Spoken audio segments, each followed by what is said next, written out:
Nahanap ko na. Ito na. Ito na ba? Ang bagay na ito ay talagang espesyal. Anong ibig mong sabihin? Ginoong Reyes, nakikita mo ba ang markang ito? Ito ay hindi isang bagay na kayang makuha ng isang ordinaryong private eye sa kanilang mga kamay. Ang markang ito ay nangangahulugang ito ay military grade. Ang driver ko, nakasama ko ng 5 taon, bigla na lang nag-resign. Bago siya umalis, ang iniwan lang niya sa akin ay isang babala. Ginoong Reyes, sa nakaraang 5 taon, siniyasat ko ang ilalim ng kotse bawat linggo. Pero, simula noong nakaraang buwan, lumitaw ito. Ano iyon? Mas mabuting kumuha ka ng eksperto para suriin iyan. Hindi na dapat ako nagsalita, pero talagang natatakot ako para sa kaligtasan mo. Tinawagan ko ang isang mekaniko mula sa auto shop. Nakita ko na. Nang buksan namin ang ilalim ng kotse, nanlamig ang dugo ko. Paano nangyari ito? Tara na. Amo, gusto ko nang mag-resign. Mag-resign? Gary, bakit? Hindi ba sapat ang sweldo? Hindi. Amo, karamihan sa mga tao ay dumadaan sa 5 driver sa loob ng 3 taon. Pero pinanatili mo ako sa loob ng 5 taon. Pinalaki mo ang sweldo ko ng mahigit 30 beses. Tuwing pista opisyal, ang regalo mong pera na ibinibigay mo sa akin ay laging pinakamalaki. Ang tuition ng anak ko sa kolehiyo, ikaw ang nagbayad. Ang mga bayarin sa ospital ng asawa ko, ikaw din ang nagbayad. Sa buong mundo, walang amo na mas mabuti pa sa iyo. Bakit ka magre-resign? Ako, ito lang. Tumatanda na ang mga magulang ko. Gusto kong umuwi. At gumugol ng oras sa kanila. Kung ganoon, hindi na kita pipigilan. Natanggap ang bayad, 500,000 dolyar. Ginoong Reyes, ito. Ang perang ito ay maliit na tanda ng aking pasasalamat. Kung magkakaroon ka ng problema sa hinaharap, tawagan mo ako anumang oras. Ginoong Reyes, sa iyong napakalaking kabutihan, gagawin ko ang lahat sa susunod kong buhay para suklian ka. Gary, wag na yan. Sa airport, hatid kita roon ngayon. Ginoong Reyes, ito ay. Tara na.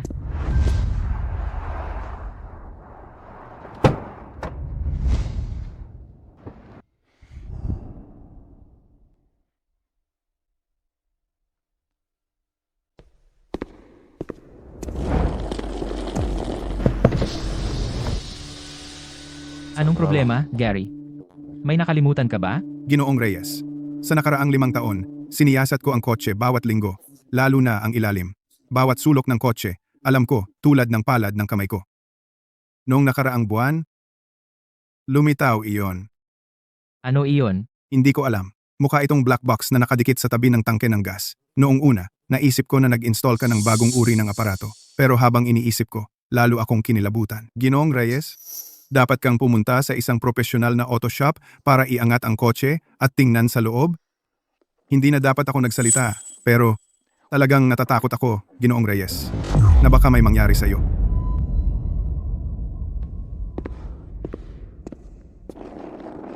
Isang black box.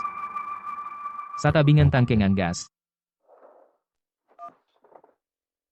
Bill, wala akong pakialam kung gaano kaabala. Kunin mo ang pinakamahusay mong mekaniko at pumunta ka rito ngayon. Ang kotse ko ay maaaring may malubhang problema. Tingnan mo sa taas. Tingnan mo ulit. See. Doon. Huwag kang mag-alala, Ginoong Reyes. Si Leo ay isa sa aming pinakamahusay na mekaniko dito. Ang pinakamahusay na mayroon kami. Papatingnan ko siya ng mas malapit. Dito, uminom ka muna ng tubig. May nahanap ka ba? Nahanap ko na.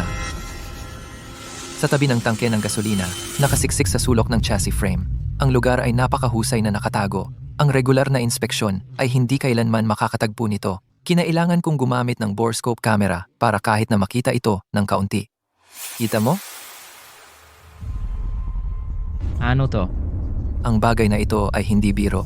Batay sa hugis nito at mga port ng antena, ito ay dapat na isang pinagsamang device, may GPS at kakayahang makinig ng GSM. Isang combo unit. Sa madaling salita, ito ay isang GPS tracker. Isang bug. Parehong tracker 80 bug. May nagmamasid sa akin, bawat galaw ko. Kahit ang mga salitang sinasabi ko sa kotseng ito ay pinapakinggan. Kaya mo bang tanggalin ito? Oo, aalisin ko ito ngayon.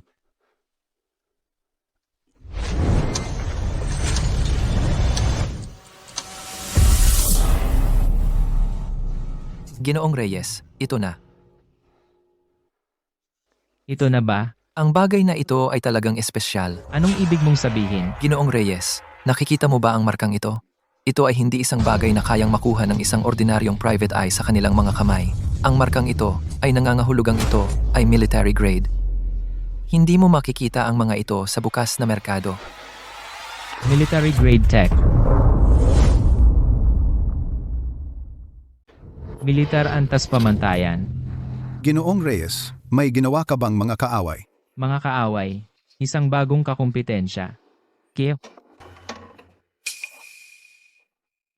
Teka, sandali. Ginoong Reyes, tingnan mo.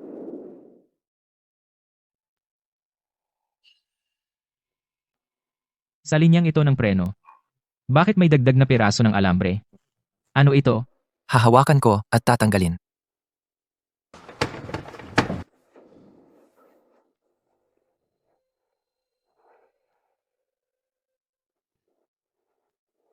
Ginoong Reyes, kung tama ang pagkakita ko, ito ay isang kemikal na katalista. Gumagamit ito ng mga panginginig mula sa pagmamaneho at ang bahagyang init ng makina upang magkatalyze ng napakabagal. At ang layunin nito ay iisa. Ang sirain ang o-ring sa linyang ng preno. Ginoong Reyes? Ayos lang ako. Si. Ang proseso ng pagkakalawang ay napakabagal. Maaaring abutin ng 2 hanggang 3 buwan kahit kapag ang o-ring ng preno ay tuluyang nasira, maaari, habang ikaw ay ganap na walang kamalay-malay, tumagas ang lahat ng preno fluid. Kung sa sandaling iyon nagmamaneho ka sa highway, Ginoong Reyes. Pagsubaybay, pag-espiya, at ngayon pagsasabotahe sa preno, hindi ito basta simpleng. Ito ay isang maingat na planadong pagpatay. Sino man ang nasa likod nito, gusto akong patayin.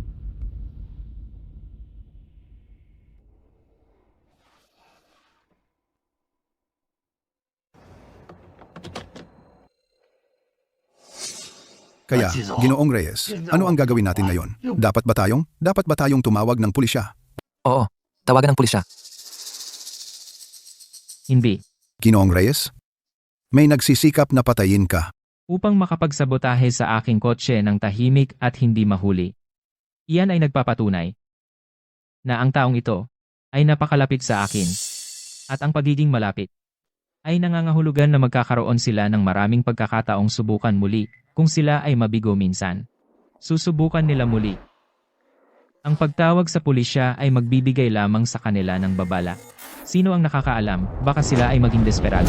Kung gayon, Ginoong Reyes, ano ba talaga ang dapat nating gawin? Ang magnanakaw ay maaaring manakit anumang araw. Ngunit hindi ka maaaring laging nakaantabay. Leo. Bill. Kayong dalawa ay itago ito na black box at ang alambre na ligtas. Selyuhan ang aking kotse. Sabihin sa lahat sa kumpanya na para lang ito sa regular na pagpapanatili at tungkol sa bagay na ito. Walang magsasalita ni isang salita. Siya. Sino ito? Sino ang maaaring nagsabotahe sa aking kotse ng tahimik?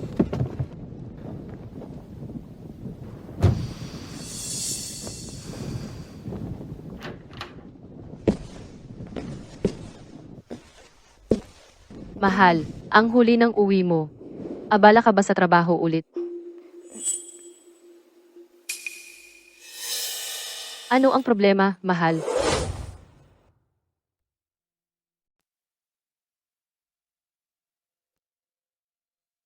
Wala yan. May nangyari sa kumpanya. Nag-resign na naman si Gary.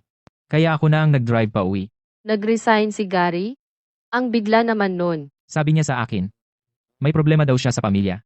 Kaya pinayagan ko na siya. Mahal, magpahinga ka muna. Titimplahan kita. Victoria. Ang asawa ko. 3 taon na kaming kasal. Laging magalang at may respeto. Siya'y mahinhin at mabait. Palagi siyang perpekteng asawa sa paningin ko. Mahal, itong tsaa, pinadala ng kaibigan ko galing sa Timog Lalawigan. Itim na tsaa to. Ang bango. Itong tiyaanan naman. Simula noong nakaraang buwan, gusto ni Victoria na painumin ako ng iba't ibang herbal na tsaa. Mahal, ginawa ko to para sa'yo. Bagong timplang herbal na tsaa. Subukan mo. Kumusta? Masarap. Itong herbal na tsaa, dapat mas madalas mong inumin. Mabuti sa kalusugan. Pagod? Mamasahe kita. Siya.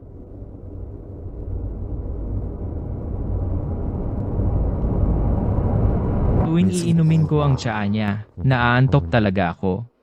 Akala ko dahil lang sa pagod. Akala ko nakaka-relax talaga ang tsaa. Pero, ganun ba talaga? Noong nakaraang buwan, lumitaw ang device na yon.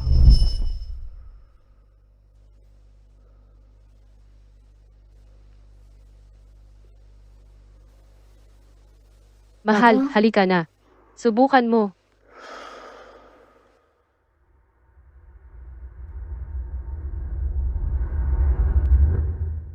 Nagsimula ang herbal tea noong nakaraang buwan. Noon siya nagsimulang gumawa. Lumitaw din ang black box noong nakaraang buwan. Kung tuwing uuwi ako, natutulala ako dahil sa tsaa. Siyempre wala akong lakas para mapansin ang problema sa kotse. Ang perpektong bitag. Mahal? Bakit hindi ka umiinom? Lumalamig na ang tsaa mo. Sige, kukuha ako.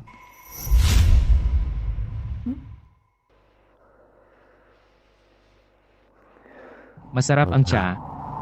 May trabaho ako, pupunta sa study. Dapat magpahinga ka, huwag kang maghintay. Sige, dapat magpahinga ka rin. Emhem.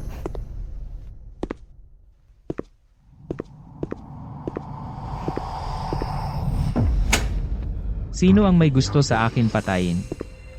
Yung gustong sakupin ang kumpanya ko, ang matinding karibal ko na si Victor Santiago. O yung mga executive na sinibak ko, yung mga may sama ng loob, pero may ba silang kakayahan na gambalain ang pribado kong sasakyan? Alam ba nila na tuwing gabi umiinom ako ng nakakapagpakalma na tsaa? At ang may lason na alambre, ay mangangailangan ng may matagal at matatag na akses sa kotse ko. Isang tao na malayang nakapapasok sa garahe ko. At tahimik na nag-ayos ng lahat ng ito sa ilalim ng ilong ko. Ikaw ba? Vicky, 3 taong kasal. Laging nagrespetuhan. Bakit mo ako gustong patayin? Ano ang motibo mo? Pero, kahit gaano ko ayaw maniwala, sa dami ng pagkakataong nasa harapan ko, hindi ko sila pwedeng baliwalain. Kailangan kong alamin ang totoo.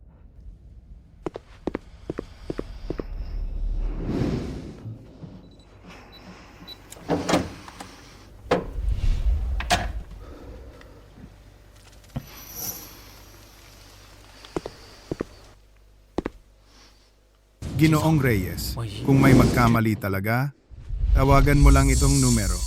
3 taon na ang nakalipas. Tinulungan ko itong tao na makaahon sa malaking gulo. Itong pirasong papel. May code phrase sa pagitan namin. Gamitin mo at gagawin niya ang lahat para matulungan ka. Ginoong Reyes, ingat. Ang mga tigre sa bundok, hanapin ang matandang mga ngaso.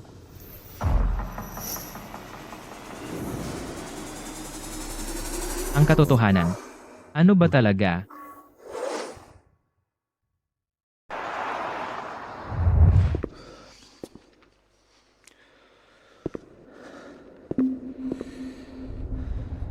Bakit hindi siya sumasagot? Ibinigay ba sa akin ni Gary ang maling impormasyon? O baka si matandang mga ngaso ay nagretiro na?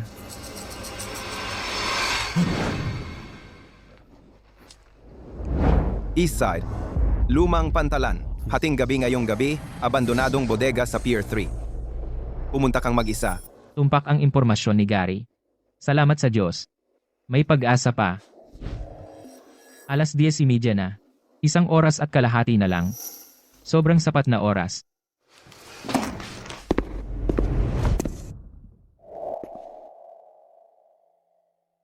Dati akong nag-iisip na ang bahay na ito ang naglalaman ng pinakamalapit kong mahal sa buhay. Isang daungan na gusto kong gugulin ang buhay ko sa pagprotekta. Ngunit ngayon, ang bahay na ito ay maaaring isang malalim, madilim, at walang ilalim na puyo-puyo. Isang black hole na naghihintay na lunukin ako ng buo.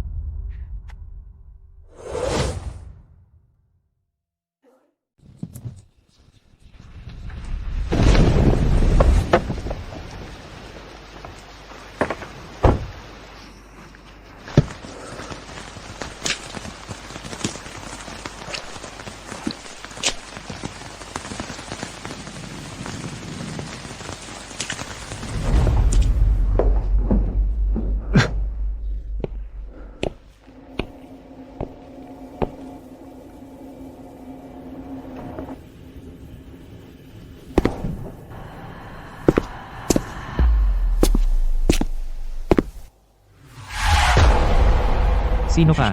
Isang mangangaso na upa. Anong relasyon mo kay Gary? Ako ang kanyang kapitan. Utang niya sa akin ang kanyang buhay at may utang ako sa kanya. Kaya gagawin ko ang trabaho mo. Tungkol sa sitwasyon mo, alam ko na ang lahat. Paano mo nalaman? Pero tiniyak ko na lahat ng may alam ay natahimik. May sarili akong paraan ng pag-alam ng mga bagay. Ginoong Reyes, dapat ikaw ang mag-alala sa sarili mo. Ang black box na iyon at ang alambre ay karaniwang gamit ng Scorpion Squad. Scorpion. Ang Scorpion ay isang internasyonal na grupo. Nag-ooperate sila sa buong mundo, kumukuha ng kontrata para pumatay. Hindi sila nabibigo.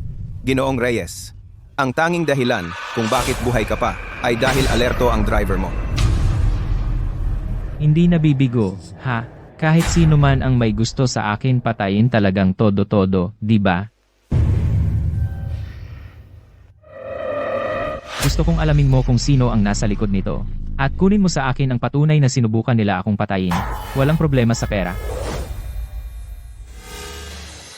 Ginoong Reyes, hindi pera ang hinahanap ko. Ano ang gusto mo? Ang kinaroroonan ng Scorpion Squad. Ang pabor na ito, tutulungan mo ako. Bigyan mo lang ako ng isang lead. Lulutasin ko lahat ng problema mo mawawala para sa kabutihan at para sa lahat. Si. Masaya.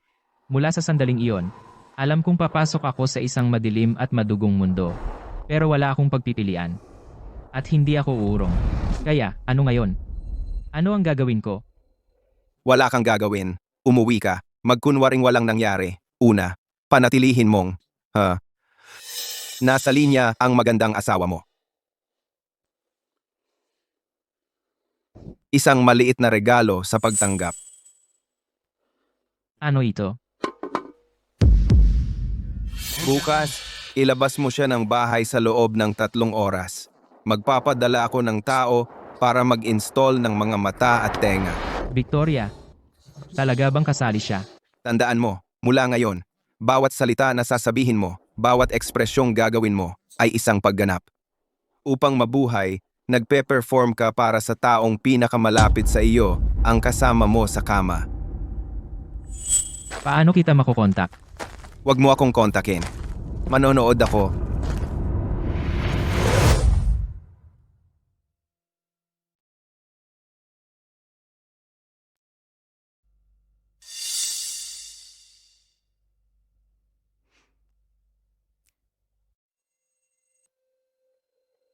Magandang umaga, mahal.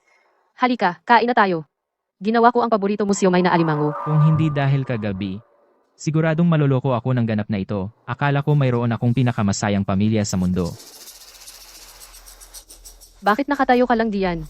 Halika na. Pero ngayon, ang tanging nararamdaman ko ay ang malamig na ginaw na bumabalot sa aking gulugod. Pupunta na.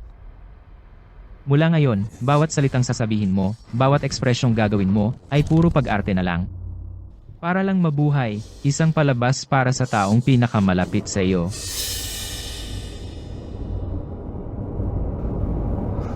Salamat, Sinta. Nagpuyat ka na naman sa study kagabi, hindi ba? Ilang beses ko bang sinabi sa iyo ang trabaho sa kumpanya ay walang katapusan. Kailangan mong alagaan ang sarili mo, alam mo? Tingnan mo ang sarili mo. May mga maitim na bilog sa ilalim ng iyong mga mata. Alam ko, may mahirap na proyekto kamakailan. At baka kailangan kong pumunta sa Timog para sa negosyo sa loob ng ilang araw. Biglaan iyan? Bakit biglaan? Kailan ka aalis? Pagkatapos ng bukas, pinabook ko na sa sekretarya ko ang tickets. Sige, bukas. Iimpake ko ang mga gamit mo. Kain na tayo.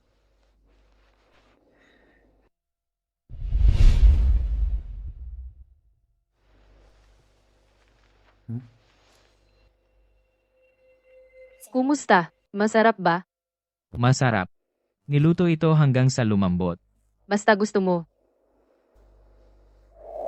Subukan mo ito. Ginawa ko itong sa kamay ko. Paborito mong siomay na alimango? Puno ng itlog ng alimango sa loob. Sige, subukan mo. Masarap. Ang luto ng sinta ko ay lagi ang pinakamasarap. Abala ka buong umaga. Dapat kumain ka rin ng marami. Salamat, mahal. Tulad ng libo-libong umaga noon, tayo ay magiliw at matamis. Pero alam ko na may ilang bagay ay nagbago na. Kumain ka pa, mahal. Busog na ako, hugasin ko na ang mga pinggan. Hindi na kailangan, mahal. Ako na ang gagawa. Maupo ka muna sa sofa. Pagkatapos ng 3 taon ng kasal, si Victoria de la Cruz ay palaging perpektong asawa. Isang asawang perpekto, hindi ka makakahanap ng kahit isang kapintasan. Napaka-perpekto. Parang hindi siya tunay na tao.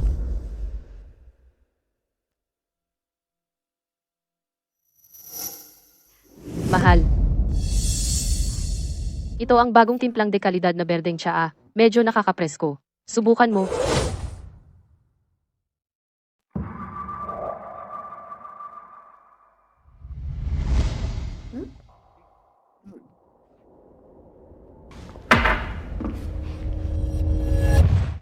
Masarap ito. Sinta, saan mo naman nakuha ang lahat ng tiyang ito? Mas masarap pa ito kaysa sa ibinibigay sa akin ng mga kliyente ko. May kaibigan ako na nagpapatakbo ng tindahan ng tsaa. Kaya sinabi ko sa kanya, mahal ng mahal ko ang tsaa. Kaya, tuwing may bagong dumarating siya, sinasabihan niya ako agad. Anong kaibigan? Bakit hindi ko pa siya narinig? Alam mo, hindi naman siya malapit na kaibigan, o ano. Siya ay inirekomenda ng mga mayayamang ginang nakasama ko sa spa. Lahat sila ay bumibili ng tsaa sa kanya. Ganun ba? Tungkol sa spa. Nag-load ako ng account mo sa spa center na palagi mong pinupuntahan. Paano kung ganito? Bakit hindi ka magpaspa ngayong hapon? Mag-relax at magpahinga ka lang? Oh, mahal, ikaw ang pinakamahusay. Maraming salamat. At saka, kailangan na ng serbisyo ng sasakyan mo. Ipapasundo ko sa driver ng kumpanya sa auto shop para ma-service ngayong hapon. Tapos, daan ang driver para sunduin ikaw at sige ng Davis para sa inyong araw ng spa. Kayong dalawa ay mag-focus sa pag-relax at magsaya. Mahal. Bakit ang bait mo sa akin? Mahal na mahal kita. Mahal din kita, Sinta.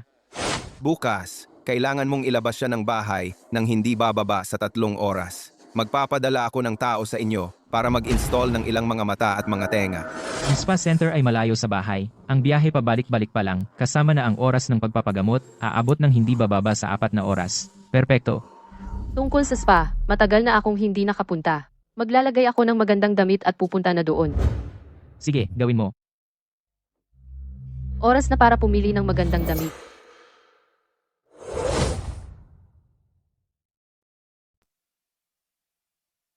Ginoong Reyes.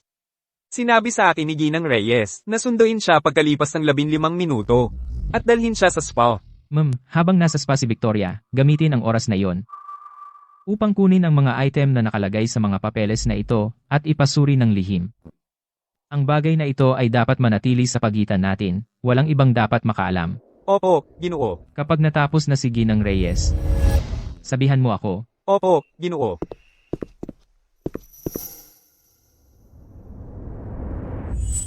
Mula alas 2 hanggang alas 6 ng hapon, magiging walang laman ang bahay.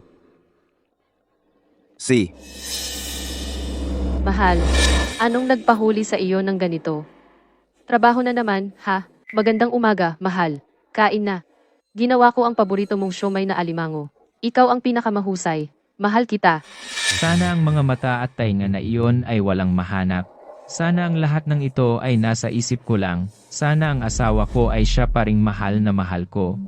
Ang dalisay at mabait na babae. Tapos na ang misyon. Malinis. Ngunit sinasabi sa akin ng lohika na ang lahat ng ito ay hindi na posible.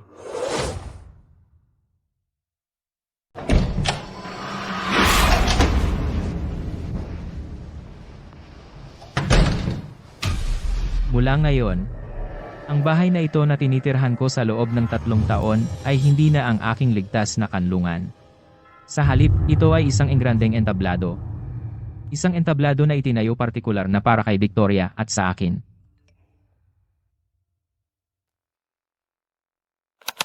Ginoong Reyes. Si Ginang Reyes ay uuwi sa loob ng 1 oras.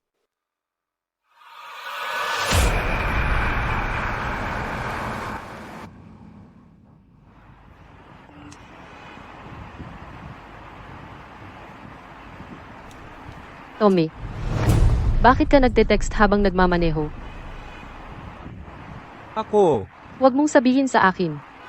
Mensabi galing sa asawa ko. Nagtanong kung kailan ako uuwi. Hindi. Galing sa nobye ko. Sabi niya bumili siya ng pork ribs para sa gabing ito at nagtanong kung kailan ako matatapos sa trabaho. Ah, ganun ba? Ang galing ng nobya mo sa'yo. Wala yan kumpara sa'yo, Ginang Reyes. Ang paraan ng pagtrato mo kay Ginoong Reyes, alam ng lahat sa kumpanya. Sabi ng lahat, nagtataka sila kung anong klaseng swerte ni Ginoong Reyes sa nakaraang buhay niya para mapang-asawa ka.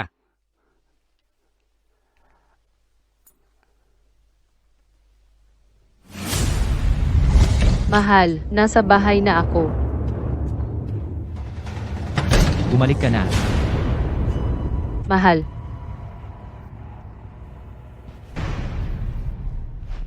Ang masahista ngayon ay may napakagaling na teknik. Muntik na akong makatulog. Basta masaya ka. Kumikita ako para gastusin mo. Mula ngayon, kailangan mong alagaan ang sarili mo ng mas mabuti. Huwag kang laging nag-aatubili gumastos. Alam ko, mahal. Sige. Mayroon pa akong kailangang gawin ngayon. Matulog ka na muna. Huwag kang masyadong magtrabaho, okay? Kailangan mo pa ring alagaan ang kalusugan mo. Ayaw ko talaga mawala ng asawa, habang bata pa ako. Sigurado akong gusto mo lang na mawalan ng asawa habang bata ka pa. Sige, naiintindihan ko. Alam ko ang aking limitasyon. Mauuna na ako sa kwarto.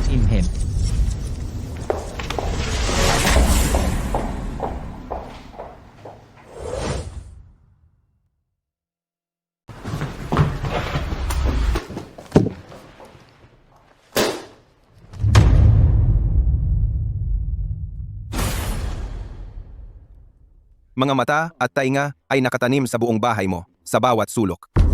Kunin mo ito. Ito ay magpapakita sa iyo ng mga video mula sa bawat sulok ng bahay mo. Sige. Victoria, tingnan natin ang tunay na mukha ng aking perpektong asawa. Di ba?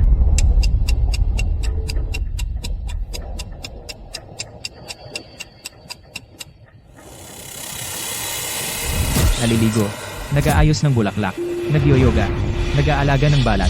Si Victoria ay kumikilos, perpektong karaniwan. Mukhang wala ng pag-asa ngayon. Mahal, papasok ako.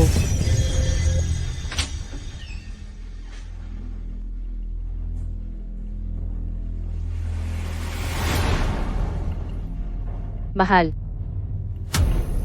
Nagtimpla ako ng tsaa para sa iyo. Para makapagpahinga ka. Iwan mo lang diyan. Mahal, magtatrabaho ka ba ng gabing-gabi? Busi ako ngayon. Matagal pa. Sige, matutulog na ako. Sige. Magandang gabi.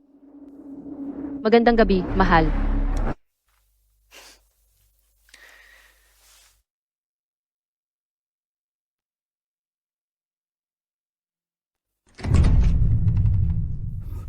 Teka.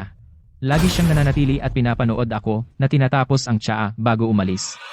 Pero ngayon, umalis na lang siya.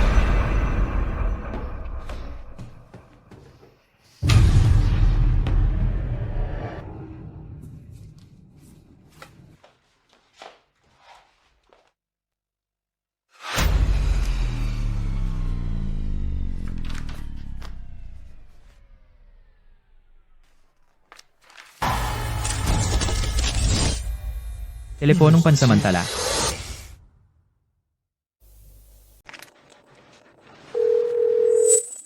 Oy, ako to. Nagbago ang plano. Anong problema? Yung driver na iyon. May kakaiba sa kanya. Umalis siya. Sabi niya kailangan niyang umuwi para alagaan ang mga magulang niya, pero ang timing ay sobrang maginhawa. Hinala ko baka may natuklasan siya. Imposible. Ang Gaparaton G-Scorpion Squad. Natanim ito sa napakalihim na lugar. At mayroon itong anti-detection coating. Isang ordinaryong driver ay hindi posibleng natagpuan ito. Mas mabuti ng sigurado kaysa magsisi. At si Arthur. Kinuha niya ang sasakyan ngayong araw. Sabi niya magpapa-deep maintenance service siya. Pero hindi talaga iyon katulad niya. Sobra siyang mag-ingat. Victoria. Kaya ganito ka pala talaga. Lahat ng kahinahunan at kabaitan ay pawang pag-arte lang. May hinala ba si Arthur? Yung lalaking iyon. Ngayon, lubos niya akong pinagkakatiwalaan. Ininom pa niya ang tsaa na ginagawa ko para sa kanya araw-araw. Nang walang pag-aatubili, malamang iniisip niya na sobra lang siyang nagtatrabaho at pagod na ang isip niya. Hindi niya maiisip na ang sarili niyang asawa ay ginugugol ang bawat araw sa pag-iisip kung paano siya mawala sa mundong ito.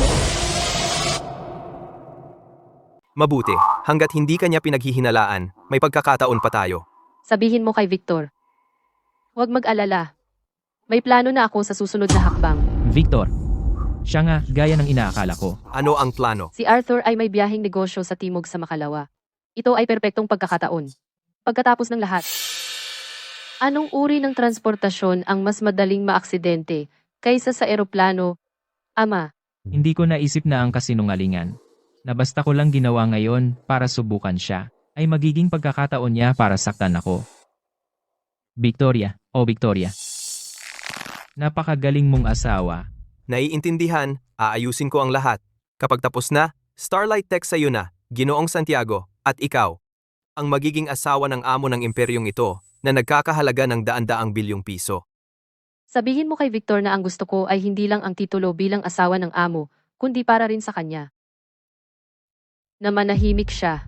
Kung malantad ito, walang sino man sa atin ang makakatakas. Huwag kang mag-alala.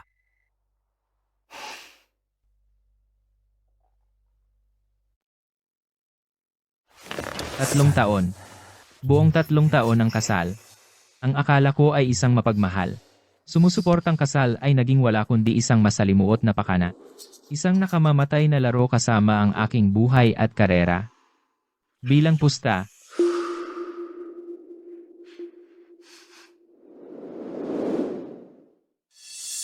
ang tigre ay umalis sa kanyang pugad, ang ahas ay nasa tabi ko, at oras na upang isara ang lambat.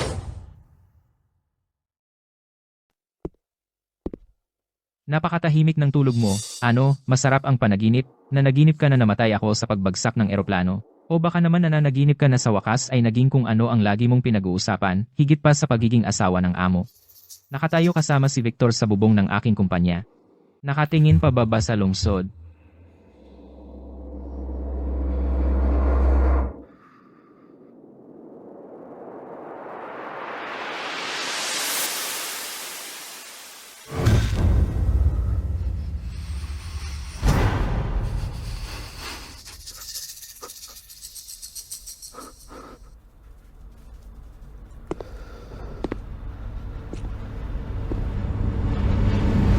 Victoria, bawat isa sa mga maliliit na sandali mula sa nakaraang 3 taon. Mainit. Bilisan mo. Kunin mo. Nakuha ko. Bawat sopas na ginawa mo para sa akin. Bawat damit na pinaplansa mo para sa akin. Yaong mga hating gabi noong nag-iwan ka ng ilaw para sa akin. Gaano ba karami sa mga iyon ang totoo? At gaano ay isang pag-arte lang?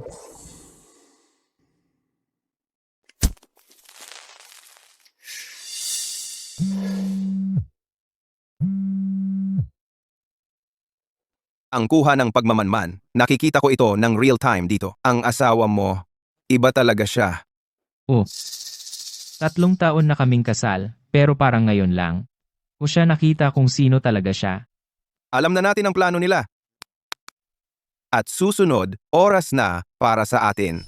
Ano ang plano mo? Simple lang. Gusto ka nilang patayin, di ba? Kaya, mamatay ka ng isang beses. Anong ibig mong sabihin? Alam na natin na sina Victoria at Victor ang utak, pero ang tunay nilang motibo ay nananatiling hindi alam. Sinabi rin ni Victoria na ang gusto niya ay hindi lang ang titulong asawa ng amo. Kaya, kailangan natin silang ilabas at hayaan si Arthur Reyes sumunod sa kanilang kagustuhan at mamatay ng tuluyan. Sa ganoong paraan, ang mga ambisyon at motibo ni Victoria ay tuluyang malalantad. Pagkatapos, maaari na nating silang ibagsak, lipulin, ng tuluyan, at alisin ang banta ng tuluyan. Tama. Yung business trip na ginawa mo dati ay ang perpektong yugto. Sabihin mo sa akin, ano ang kailangan kong gawin? Sundin mo ang orihinal mong plano at mag-book ng flight papuntang Timog para sa Makalawa. Pribadong jet o komersyal na first class, ikaw ang magdesisyon. Ang pribadong jet ay hindi gaanong kapansin-pansin, mas madaling pakialaman. Pero nag-iiwan ng mas mabigat na bakas para sa mga investigador. Ang komersyal na flight ay kitang-kita at mas mahirap isabotage. Kung may mangyari, magiging pambansang eskandalo. Iyon ang nagpapaging mas kapanipaniwala, kaya inirerekomenda ko ang komersyal na flight. Isang sensasyonal na pagbagsak ng eroplano ay titiyak na kapanipaniwala ang pagkamatay ko at gagawing sina Victoria at Victor bumaba ang kanilang bantay ng tuluyan. Itong matandang mga ngaso ay talagang masusi. Kapag nag-book ka na ng biyahe mo, ipadala mo sa akin ang numero ng biyahe at upuan mo. Ako na ang bahala sa iba. Magtuon ka lang sa isang bagay. Pag-arte. Pag-arte. Eksakto. Ipakita mo sa asawa mo ang lahat ng pagmamahal mo at pag-aatubili. Ipakita mo kung gaano ka nasasabik sa biyaheng ito at kung gaano ka determinado. Maniwala siya. Maniwala ang lahat. Sige.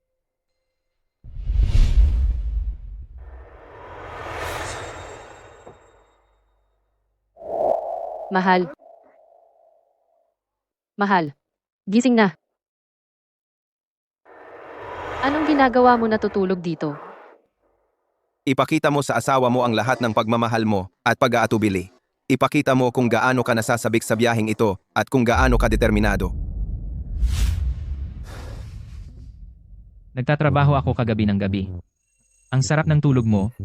Ayokong gisingin ka, kaya dito na lang ako natulog. Hindi pa rin dapat sa sala matulog. Marami namang kwarto para sa bisita. Pero dito, nararamdaman ko ang presensya mo, kahit saan. Ang pagtulog dito, parang natutulog sa ating kwarto. At saka, kagabi, napanaginipan ko pa ang araw ng kasal natin. Ang ganda ng ngiti mo. Tulad ng sa mga litrato natin noong kasal. Ano? So maganda lang ako sa mga litrato noong kasal, pero hindi na ngayon. Iyon ba? Maganda ka. Dati ka nang maganda. At mananatiling maganda, mamimiss kita ng sobra. Ayoko na nga umalis. Eh kung ganun, baka. Sa pagkakataong ito, huwag ka na lang umalis. Maniwala ka, ayaw ko ring pumunta. Pero wala akong pagpipilian. Ganoon kahalaga. Oo, ganoon. Ang biyaheng ito para sa negosyo ay may kinalaman sa estratiya ng kumpanya. Tungkol ito sa ating 5 taong plano. Kailangan kong pumunta at makipag-ayos ng personal. Mahal, sobra ka sa pagtatrabaho. Nasasaktan ako kapag nakikita kitang nagtatrabaho ng husto. Ang pag-iisip lamang tungkol sa ating maliit na tahanan na nagiging mas maganda ay nagpapahalaga sa lahat. Ikaw ang pinakamahusay, mahal. Eh kung gayon, pupunta ka ba sa opisina mamaya? Biyaheng negosyo bukas. Kailangan pumunta sa opisina at tapusin ang lahat ng natitira pang gawain. Alam mo ba, hayaan mo akong pumunta at magtimpla sa iyo ng tsaa para magising ka. Si, Maupo ka lang at hintayin mo ako. Akala ko talaga na mahalaga ako sa kanya. Pero, sinusubukan niya ako. Ginoong Reyes. Tungkol sa bagay na ibinigay mo sa akin, Ginoong Reyes. Ipinasuri ko ito ng pribado. Ang tisyo na iyon ay may bakas ng droga. Ang pangmatagalang paggamit ay maaaring magdulot ng kalituhan sa pag-iisip. Maaari pa itong Mapahamak ang iyong buhay. Oo. Sa kabutihang palad, pagkatapos kong mapansing may mali, sa bawat pagkakataon, hinintay kong wala si Victoria at palihim na itinapon ang tsaa. Victoria, bakit ka ganoon kadesisyong patayin ako? Magaling. Tungkol sa bagay na ito, itago mo ito sa pagitan natin. Naiintindihan. Oh, saka pala. Ginoong Reyes. Narito ang ticket mo sa eroplano para sa biyaheng negosyo bukas. Inbook ko na ito para sa iyo. Salamat. Oh. Habang wala ako sa biyaheng ito, para sa anumang mga bagay sa negosyo sa kumpanya, hayaan ang mga ehekutibo at shareholder na humawak sa mga ito. Para sa anumang malaking bagay, tumawag ng pulong ng grupo, at saka, yung proyektong pinirmahan natin noong nakaraang buwan. Ikaw ang bahalang sumunod.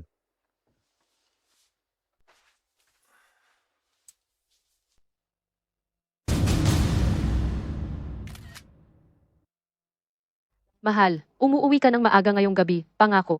May sorpresa ako para sa iyo. Sorpresa? Bumalik na ako. Mahal, halika rito.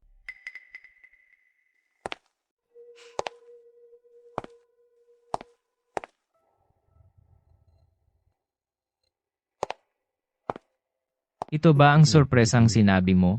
At ito, Inihanda ko itong hapunan na may kandila para sa ating dalawa. Ano sa tingin mo? Masarap na handaan, di ba?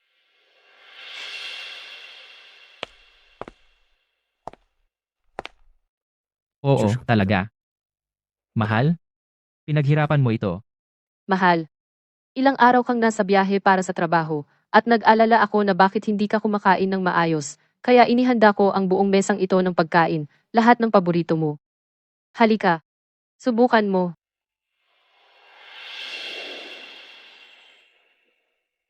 Ang luto ng asawa ko ay kasing sarap pa rin. Mahal.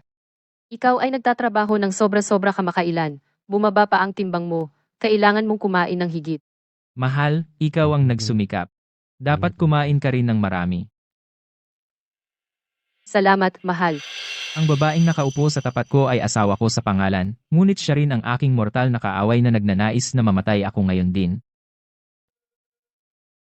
Mahal. Hayaan mo akong mag-alay ng tagay. Sana maging maayos ang lahat. Sa iyong paglalakbay. Maghihintay ako. Para sa iyong pagbabalik. Kapag bumalik ako, Victoria, pagkatapos nating inumin ito, talagang wala nang matitira sa pagitan natin kundi isang laban hanggang kamatayan.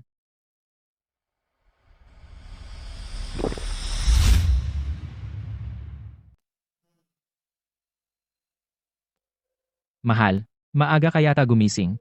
Nag-e-empake lang ng maleta mo. Naka-empake na lahat ng damit mo. Nandito na rin ang mga toiletries mo. Dobleng check na lahat. Hindi mo na kailangang mag-alala. Mahal, ang galing mo talaga. Mahal. Nag-aalala pa rin ako. Ano bang dapat ipag-alala? Business trip lang naman. Hindi naman ako aalis forever. Paano kung ihatid kita sa airport? Nag-resign ang driver. Kung ikaw lang mag-isa ang magdadrive, hindi ako mapakali. Hindi na kailangan. Pakiusap, mahal? Kung hindi kita masasamahan sa airport, hindi ako mapapakali. Sige, pangako, ikaw.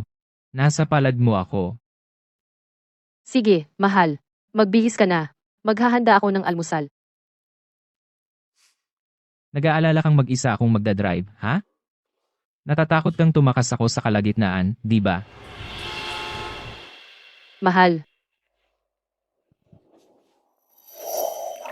Babalik ako agad. Okay lang. Mahal. Ito lang, sobrang mamimiss kita. Mahal. Pero mahal, gusto ko lang, hindi kita gustong iwan. Sa sandaling makarating ka doon, ang unang gagawin mo ay tawagan mo ako para malaman kung ligtas ka. Sige, sige, may mga nanonood. Kailangan mong ipangako sa akin. Pangako. Si. Ipinapangako ko, sa sandaling makalapag ako, ang unang gagawin ko ay tawagan kita para malaman mong ligtas ako. Okay. Dapat pumasok ka na ngayon. Kung hindi, mamimiss mo ang iyong flight. At sa pag-uwi mo, mag-ingat ka sa pagmamaneho. Umhung.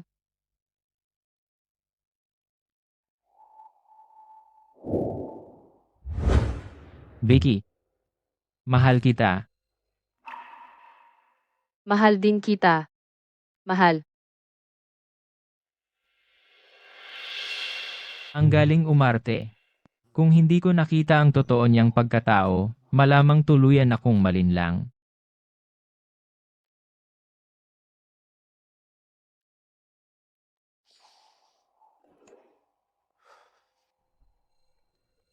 Gate 3, sa tapat ng bookstore ng lungsod.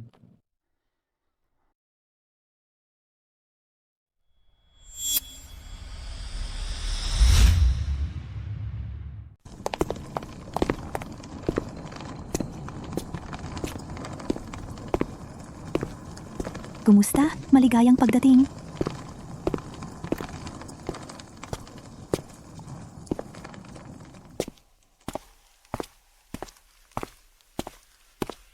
Sumunod ka sa akin.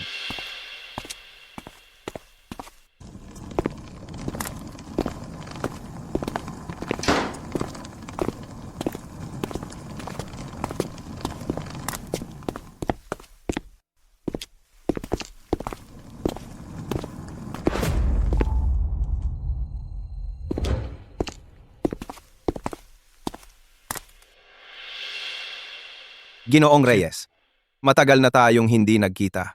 Matagal na tayong hindi nagkita. Tigilan na natin ang kalokohan. Magpalit kayo ng damit. Ngayon, Kaya ito ang body double na hinanap mo para sa akin. tama? Tingnan mo, nag-iisip ako sa mga nakaraang araw. Kailangan ba talaga para sa atin na ituloy ang buong pekeng kamatayan na ito? Anong ibig mong sabihin? Nag-aalangan ka na ba? Hindi, iyon lang. Para patayin ako, sina Victoria at Victor ay handa pang itanghal ang pagbagsak ng eroplano. Pero paano ang ibang mga tao? Sa eroplanong iyon, hindi ba sila? Alam mo na. Kaya iyon ang ipinag-aalala mo, Ginoong Reyes. Relax. Nalaman ko ng maaga tungkol sa kanilang plano. Hindi ko hahayaan ang lahat ng mga taong iyon na mamatay ng walang saysay. Sinasabi mo, Ipapaliwanag ko ang lahat mamaya. Wala na tayong oras. Magpalit kayo. Ngayon, ilalabas kita rito. si, Sino ang babaeng iyon? Bakit siya umiiyak? Kakita ko lang siyang nagpapaalam sa isang tao. Hula ko, malamang na isa silang napakamapagmahal na mag-asawa. Ang biktima ay nasa posisyon na. Kumilos na.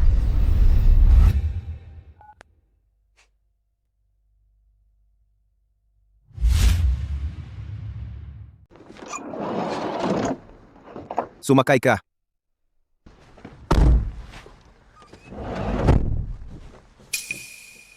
Solid ang mga tauhan ko.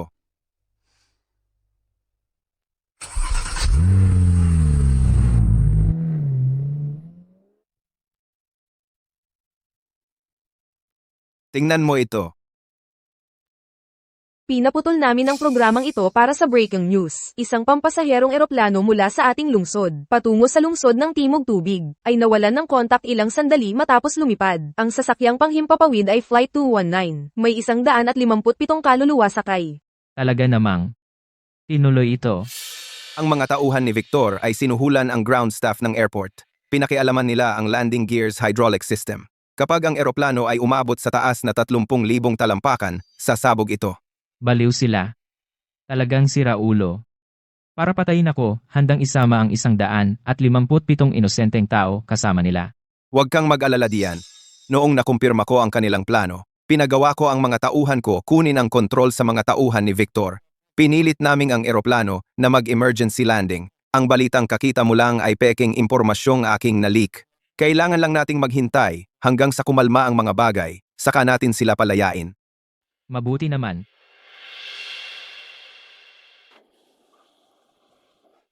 Amo, nandito na tayo.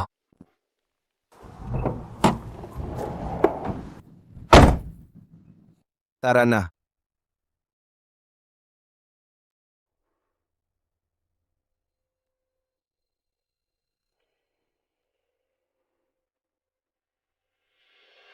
Simula ngayon, ito na ang bagong tahanan mo. Ibigay mo sa akin ang lumang phone mo. Sisirain ko ito.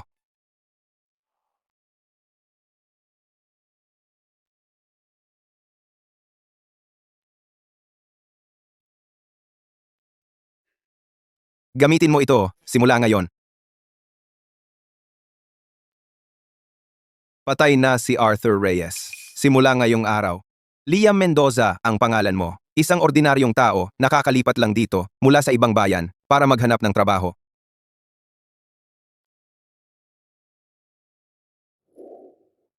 Simula ngayon, hindi na ako ang dati. Kaya, ano ang susunod nating gagawin? Susunod, uupo tayo sa audience at mag-enjoy sa palabas. Panoorin kung paano ang isang ulupong na ulupong nilalamon ang isang gutom na lobo.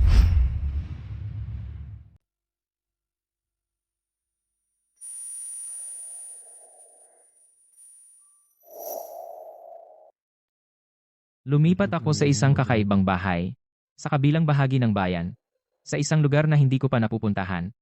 Ang buhay dito ay parang ibang panahon.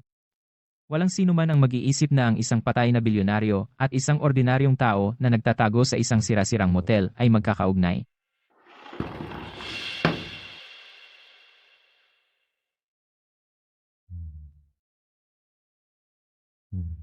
Ang paghahanap at pagsagip sa Flight 219 ay pumapasok sa ikatlong araw. Lahat ng 157 pasahero at tripulante ay kumpirmadong patay na. Kabilang sa kanila, ang tagapangulo ng Starlight Tech Group, si Arthur Reyes, ay kumpirmadong patay. sa edad na 30 anyos pa lamang. Patay na si Arthur Reyes. Pinatay ng sarili niyang asawa at ng kanyang karibal sa negosyo, ngunit buhay pa si Liam Mendoza, namumuhay na parang aso, nagtatago mula sa liwanag. Mga manonood, narito ako sa bahay ni Tagapangulo ng Starlight Tech, si Arthur Reyes. Nabalitaan namin na si Ginang Victoria de la Cruz, nang matanggap ang malungkot na balita, ay ilang beses nang nahimatay.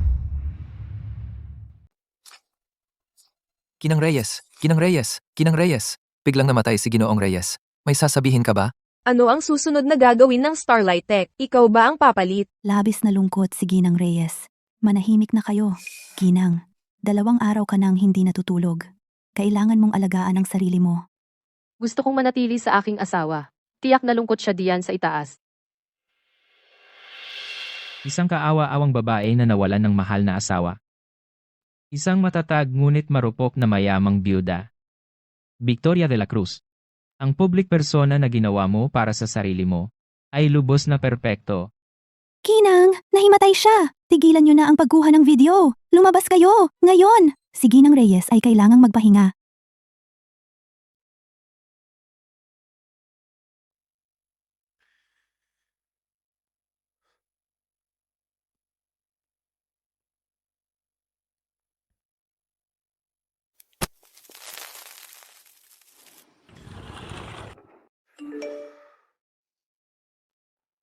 Gusto mong makita ang iyong asawang mapagkunwari sa kanyang pinakamapang-api? Mukhang hindi ka naman pala nahimatay. Napagod lang sa kakaganap.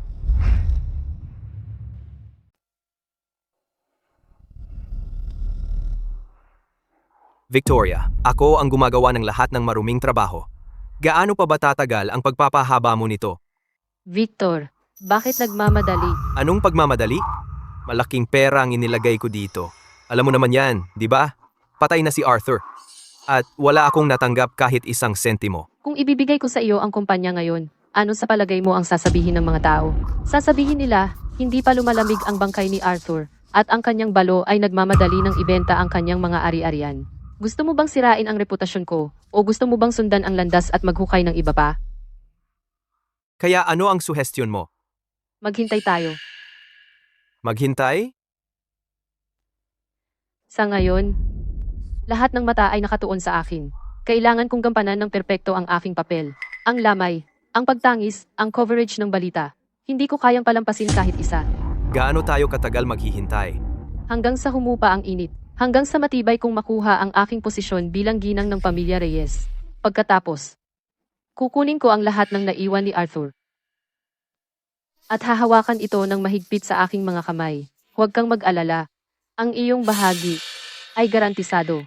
Pero sa ngayon, kailangan mong makinig sa akin. Gampanan ang papel ng isang nagdadalamhating karibal. Gampanan ang papel ng isang kaibigang nagluluksa sa isang nahulog na henyo. At huwag mong hayaang may sinuman makita ang ating koneksyon. Naiintindihan mo ba? Sige, maghihintay ako. Pero binabalaan kita. Huwag kang mangahas na gumawa ng kahit ano. What? Ngayon, magaling ka.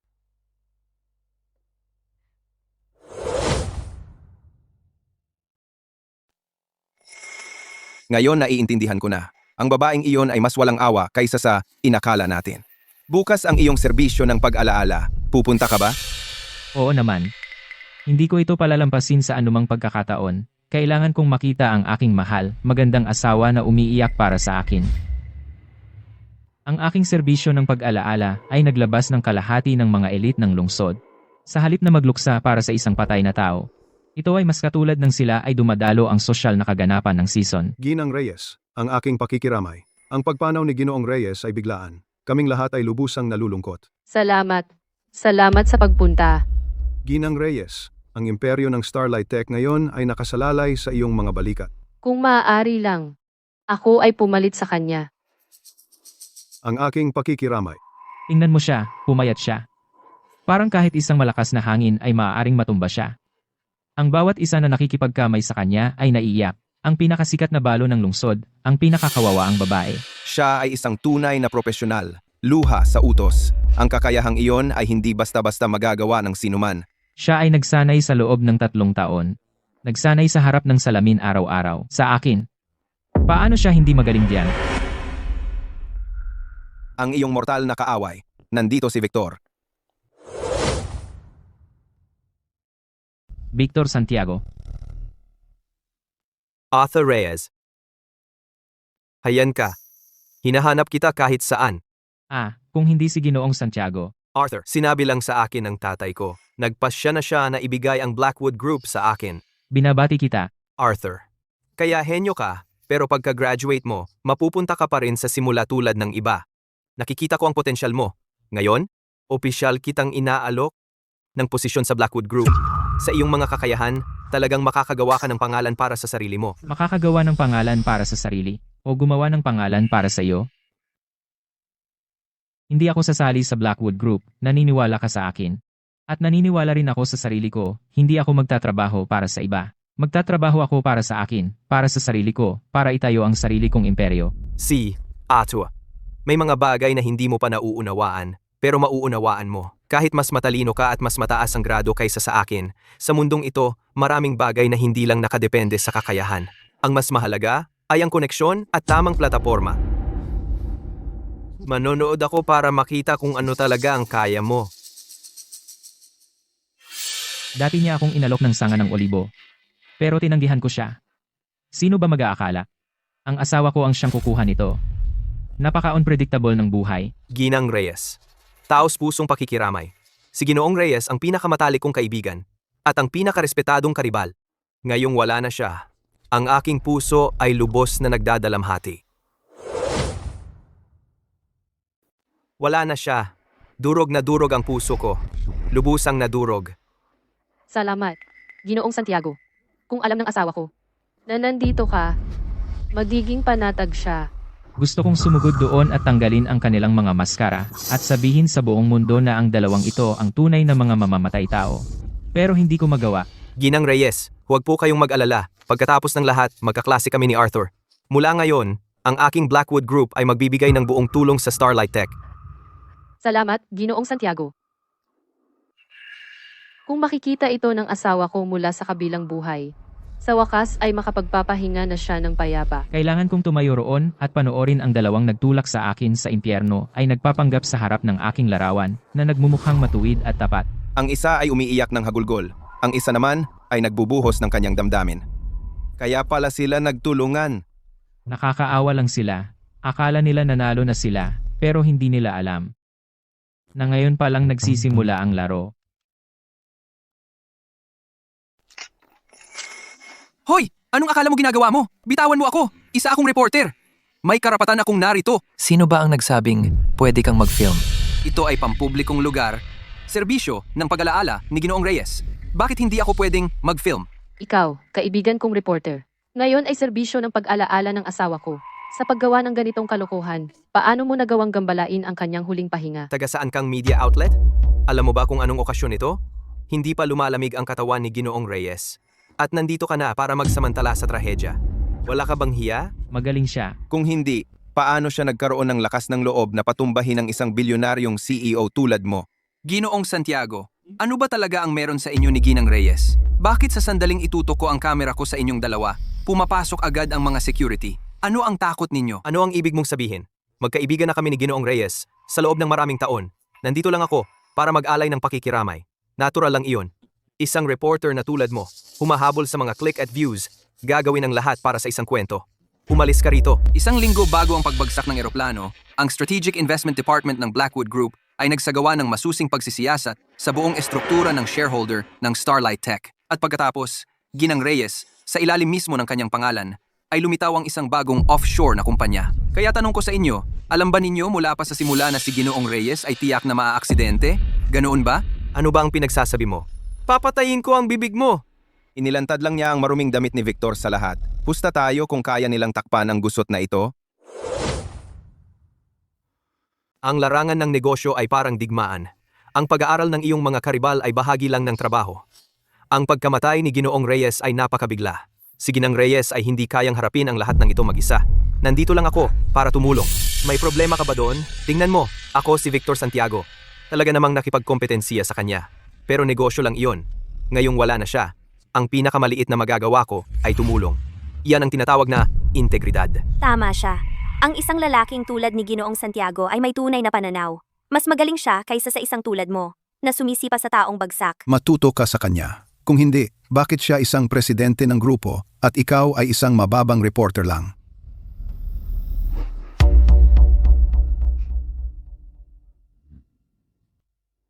Kaibigan kong reporter, ngayon, sa serbisyo ng pag-alaala ng aking asawa, ano ang ibig mong sabihin? Sa pagsasabi ng mga ganoong bagay? 3 taon na akong kasal kay Arthur. Wala akong nagawa kahit ano na ipagkanulo sa kanya. At sa sandaling wala na siya, lahat kayo ay sinusubukang maghagis ng putik sa akin. Hindi ba? Iyan ay lubos na wala sa lugar. Ang asawa niya ay namatay lang. At may lakas ka ng loob na pumunta at gumawa ng eksena? Wala ka bang hiya? Eksakto. Ginang Reyes ay napakagandang tao. Ang asawa niya ay wala na at siya pa rin ay kailangang tiisin ang kalokohang ito. Kayong mga reporter, para sa mga click, wala ba kayong konsensya? Ginoong Reyes ay nanonood mula sa langit. Hindi ka ba takot sa banal na parusa? Tinatawag ka nila, Ginoong Reyes. Ano ang iyong opinyon? Manonood ako. Panoorin kung paano nila guluhin. Ang buong pagtatanghal na ito. Tama na. Tigilan mo na ang pag-arte. Patay na ang asawa mo. Tiyak na sobrang saya mo. Anong ginagawa mo? Samahan mo ang kaibigan kong reporter palabas. Iwan mo ang kamera dito. Ang nangyari ngayong araw. Pabayaan na lang. Hoy, bitawan mo ako. Anong karapatan? Sa tingin mo meron ka? Para kunin ang gamit ko? Pasensya na. Sa gulo. Sobrang mabait si Ginang Reyes. Hindi man lang siya nagsasampa ng kaso laban sa ganoong tao. Eksakto. Kung ako sana, tumawag na sana ako sa pulisya. Sabi niya, pinabayaan na lang niya. Naniniwala ka ba diyan? Hindi niya pinipiling pabayaan na lang. Masyado siyang takot para gawin iyon. Kung may tao, maghukay ng mas malalim. Matatakot siya. Pero, itong lalaking ito, hindi siya ang ipinadala mo, di ba? Binigyan ko lang siya ng tip. Hindi ko akalain na siya ay ganito katapang, na talagang may lakas ng loob na pumunta sa serbisyo ng pag-alaala sa harap ng kalahati ng mga piling, tao, ng lungsod at ilantad si Victor sa publiko. Bitawan mo ako. Isa akong reporter. Hindi mo ako pwedeng gawin ito. Makinig ka. Kung alam mo kung ano ang mabuti para sa iyo, tumahimik ka. Ang nangyari ngayon, hindi nangyari. Pwede mo akong patahimikin, pero kaya mo bang patahimikin ang lahat? Bawat salitang sinabi ko ngayon ay totoo. Ang totoo, alam mo ba, sisiguraduhin ko. Hindi ka man lang makapasok sa pintuan nang pahayagan mo bukas. Pasensya na. May lighter ka? Sino ka? Nandito ako para magbigay galang. Nagpapahangin lang. Mukhang may pinag-uusapang pamilya kayo. Hindi na kita aabalahin. Aalis na ako.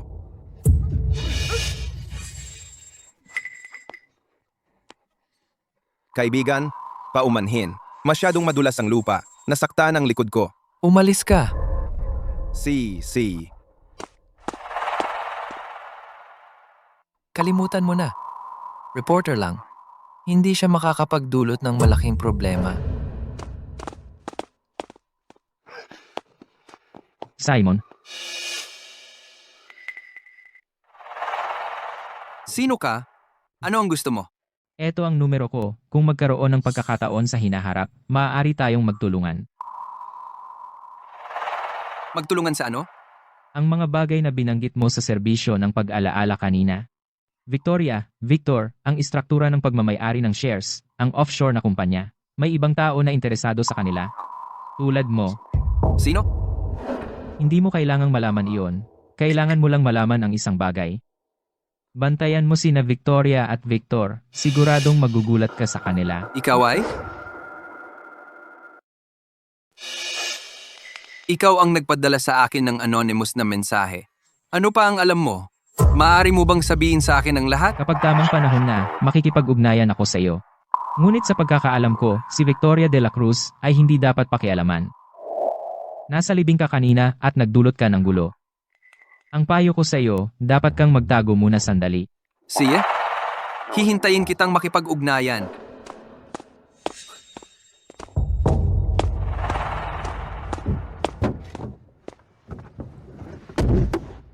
Kanina lang, walang nalantad, tama ba?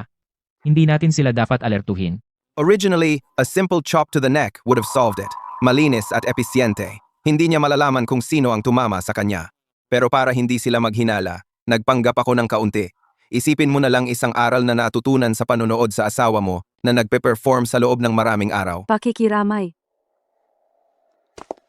Pakikiramay. Pakikiramay.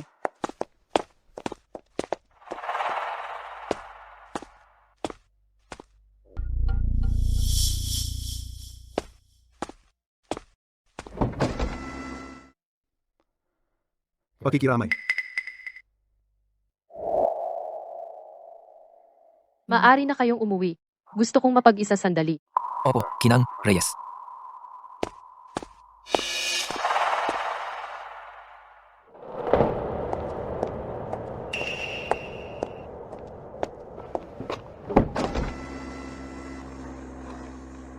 Mukhang may ibang plano ang dalawang iyon ngayon.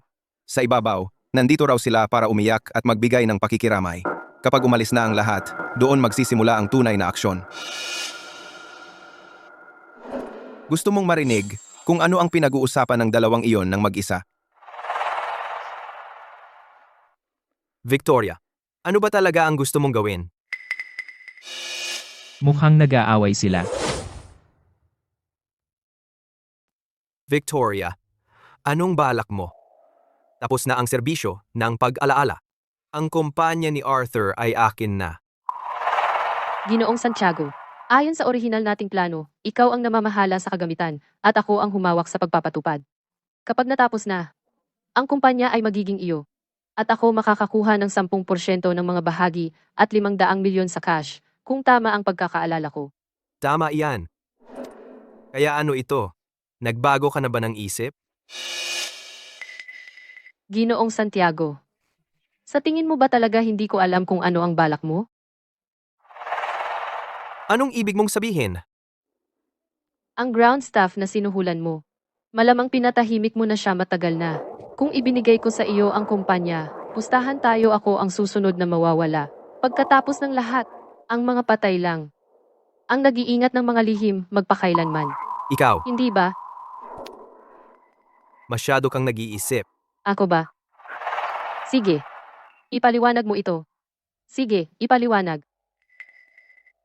Kalmahan mo. Kapag naayos na ang lahat, ang Starlight Tech ay iyo, Ginoong Santiago. At ikaw magiging asawa ng amo ng $1 billion na imperyong ito. Victoria, Rhinocord mo ako? Hindi lang kita ni-record. Alam ko lahat ng marurumi mong sikreto. Halimbawa, 3 taon na ang nakalipas. Para makuha ang lote sa silangan, dinahilan mong mamatay ang pamilya ng isang pinaalis. O paano naman? Lahat ng minanipulang libro na ginawa mo para durugin ang iyong mga kalaban? Paano kung sabihin ko sa pulisya ang lahat ng ito? Paano mo gugugulin ang natitira mong buhay? Ano ang gusto mo? Simple lang. Ang kumpanya ni Arthur ay akin. Tungkol sa iyo, manatili ka lang sa iyong linya at maging Ginoong Santiago.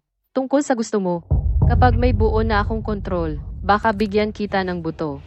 Pero, ang kondisyon ay, kailangan mong maging sunod-sunuran. Tama ka. Isang ulupong na ulupong ay malapit ng lumamo ng isang gutom na lobo. Upang lunukin ang ulupong na ito, kailangan mong maging isang halimaw. Victor Santiago, iniisip mong ikaw ang alpha lobo, na kontrolado mo ang lahat, pero hindi mo napagtanto. Mula pa sa simula. Isa ka lang palang pawn. At ikaw, Victoria, nag-antay ka ng 3 buong taon. Lahat para lang. Kagati ng mapagmataas na lobo na iyon, na akala niya siya ang hari ng gubat. Hindi man lang nagplanong iluwa ang kahit isang buto. Dati akong nag-iisip na ikaw ay naghahangad ng pera. Kung ito man ay ang yaman at katayuan na ipinangako sa iyo ni Victor. O ang 10% bahagi, o ang 500 milyon. Pero ngayon nakikita ko, mali ako. Ang ambisyon mo ay mas malaki. Hindi mo gustong maging asawa ng amo ng sinuman. Ang hinahabol mo ay ang buong imperyo.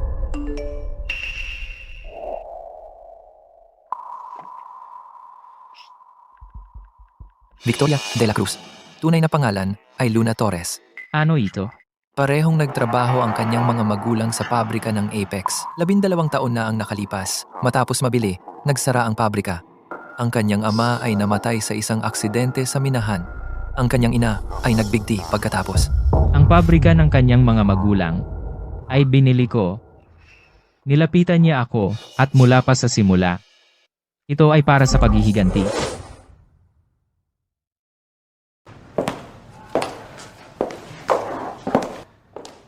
Mahal.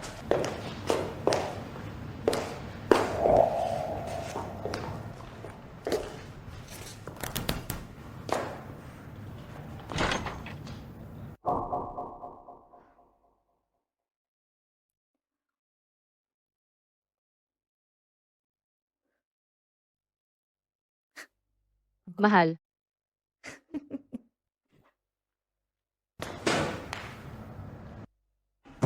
Arthur. Akala mo ba talaga na ang kamatayan ay katapusan ng lahat? Akala mo ba talaga na ang mamatay sa pagbagsak ng eroplano ay magpapawala ng iyong mga kasalanan? Lilinawin ko, patuloy kang mangarap. Nanay, nasa bahay na ako. Nanguna ako ulit. Nanay, nasaan si tatay? Hindi ba niya sinabi na babalik siya ngayon mula sa trabaho? Ang tatay mo? Nandito lang siya. Hindi. Hindi yan ang tatay ko. Nagsisinungaling ka. Luna, wala ka ng tatay ngayon.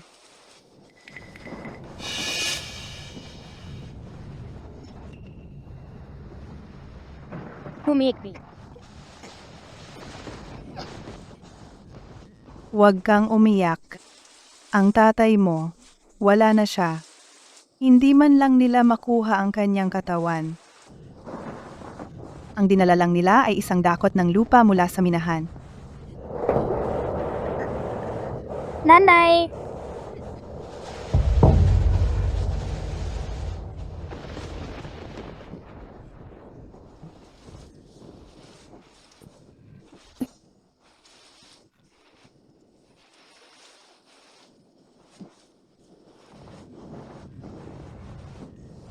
Luna, kailangan kong mapag-isa sandali.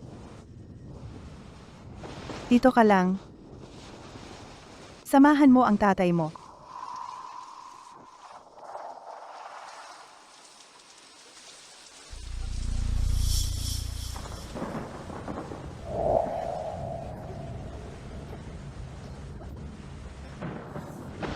Tatay. Tatay. Tatay.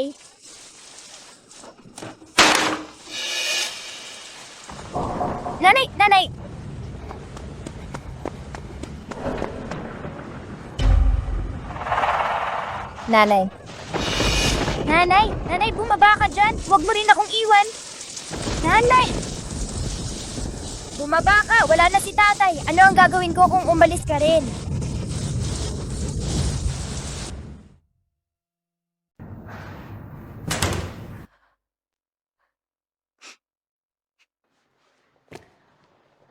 Noong panahong iyon, binili mo ang Apex Industries at nagtanggal ka ng mga trabaho kung saan-saan. Pinaalis mo si tatay. Napilitan siyang magtrabaho sa iligal na minahan ng uling. Anong nangyari? Namatay siya sa lagusan ng minahan. Hindi man lang nila natagpuan ang kanyang bangkay. At si nanay, nagbigti siya sa harap mismo ng aking mga mata. Noong taong iyon. 12 pa lamang ako.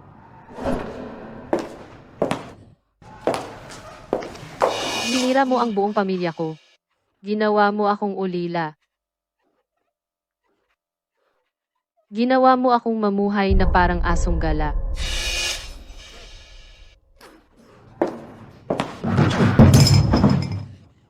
May utang ka sa akin.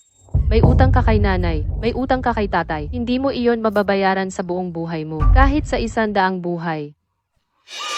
Kaya nga, napakasal ako sa iyo. Gusto kong gawin ang pinakamamahal mo. Nasirain ang lahat ng mayroon ka gamit ang kanyang sariling mga kamay. Gusto kong mamatay ka ng kamatayan, na mas masahol pa sa nangyari sa aking mga magulang.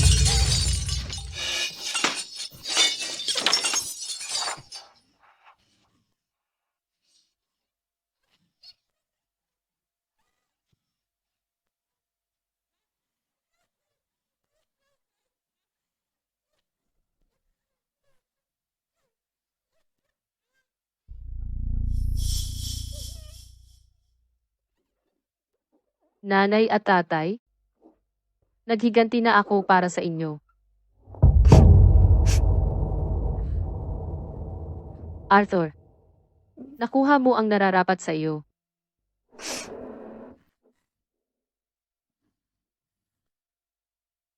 Sinira mo ako. Sinira mo lahat ng akin. At ngayon, ang iyong kumpanya, ang iyong pera, lahat ng pag-aari mo, lahat ng iyon ay akin na ngayon. Dapat ay akin na ito mula pa noong una. Lalamunin kita. Hanggang wala nang matira, kahit isang buto. Ganoon pala iyon. Kaya pala ganoon ang totoo. Hindi pera ang gusto niya. Paghihiganti ang hinahabol niya. At hindi ako ang galit niya. Galit siya sa Apex Industries. Ang nagtutulak sa kanya ay iyong walang awang kapitalistang mundo na lumalamon ng tao ng buhay. At ako, bilang Apex Predator, sa mundong iyon, natural, ay naging pangunahing target niya para sa paghihiganti. Pinakasalan niya ako hindi dahil sa pag-ibig, kundi dahil ito ang pinakamabilis at pinakadiretso na paraan para sirain ako. Hindi lang niya ako gustong sirain. Ang layunin niya ay maging bagong pinuno ng Apex Industries. Gusto niya akong palitan. Gusto niyang maging eksaktong uri ng tao na dati niyang kinasusuklaman.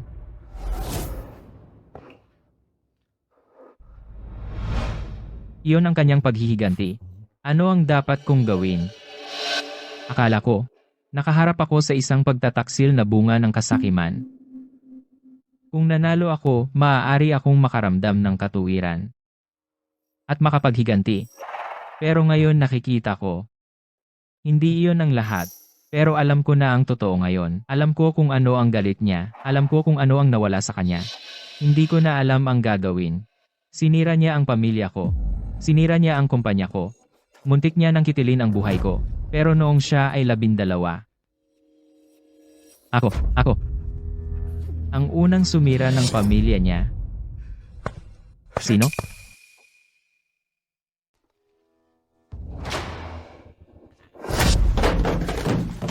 Ito ay natagpuan sa lumang bahay niya sa kanyang bayan, mga gamit ng kanyang mga magulang. Bawat taon sa araw ng pagdalaw sa libingan, palihim siyang bumabalik doon. Parang hindi pa niya lubusang binibitawan ang nakaraan. Nagbigay ang pabrika ng bagong guwantes sa trabaho ngayon. Ang lumang guwantes ni Robert ay sa wakas mapapalitan na. Si Luna ay nakakuha ng perpektong marka sa kanyang mga huling pagsusulit muli. Pinuri siya ng guro dahil matalino. Nanay, tingnan mo. Nakuha ko isa na namang daan ngayon. Wow, ang galing ng ating Luna. Sinabi ni Robert, kapag bumuti na ang pabrika, isama niya tayo sa kabisera para sumakay ng tunay na tren. Sinabi ni tatay, kapag bumuti na ang pabrika, isama niya tayo para sumakay ng tunay na tren. Sige. Bibili kami sa iyo ng iba't ibang masasarap na pagkain. Ano sa tingin mo? Mabait na bata. Ibinebenta ang pabrika. Tatanggalin kaming lahat. Parang bumabagsak ang langit.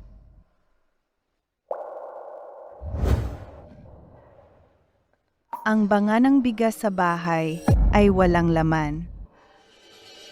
Gusto ni Robert magtrabaho sa minahan. Sinubukan ko siyang pigilan. Sinampal niya ako. Robert? Kung hindi ako magtatrabaho, ano ang kakainin natin? Robert, hindi ka maaaring pumunta. Tama na. Si Luna ay hindi kumain ng karne sa loob ng ilang araw. Nangayayat siya. Nakakasakit ng puso. Nanay, kumain ka rin. Kumain ka muna. Kumain ka muna. Eto. Wala na si Robert. Hindi na siya babalik kailanman. Ano pa ang saysay? Nang patuloy kong pagbubuhay?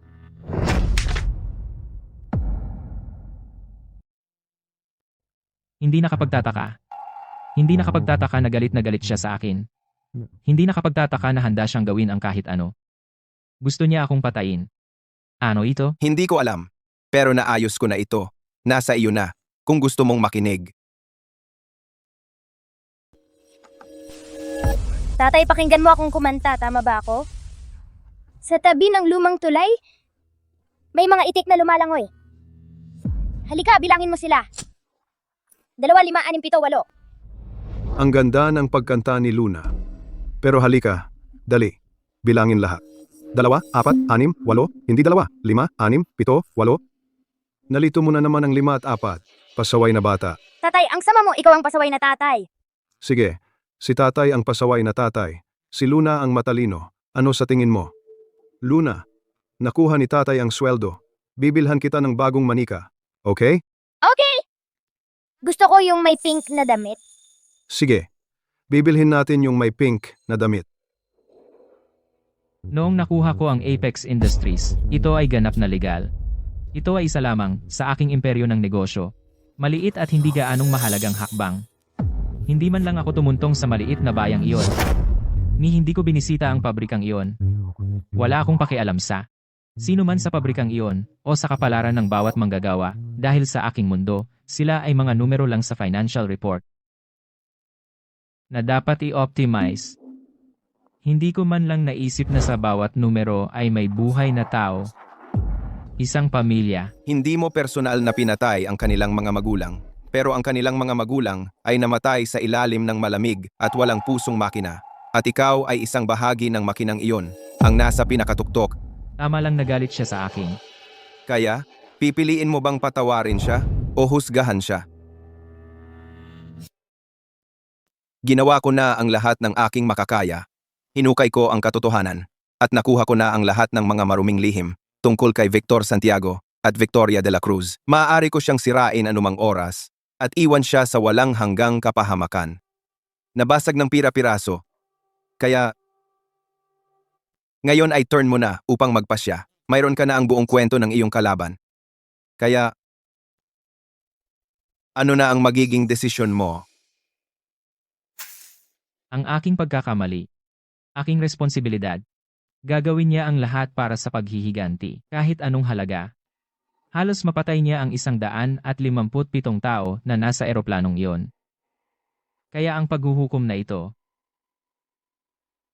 ay kailangang magpatuloy, ngunit hindi mata sa mata. Ngipin sa ngipin. Kukunin ko lahat ng mayroon siya ngayon.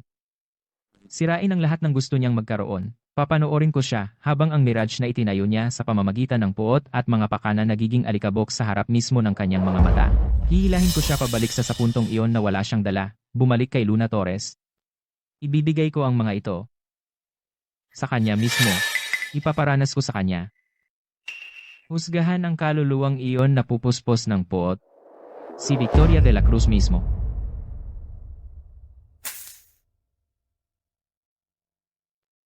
Iyan ang gusto kong marinig. Umaasa ako sa iyo na hindi mo ako pababayaan.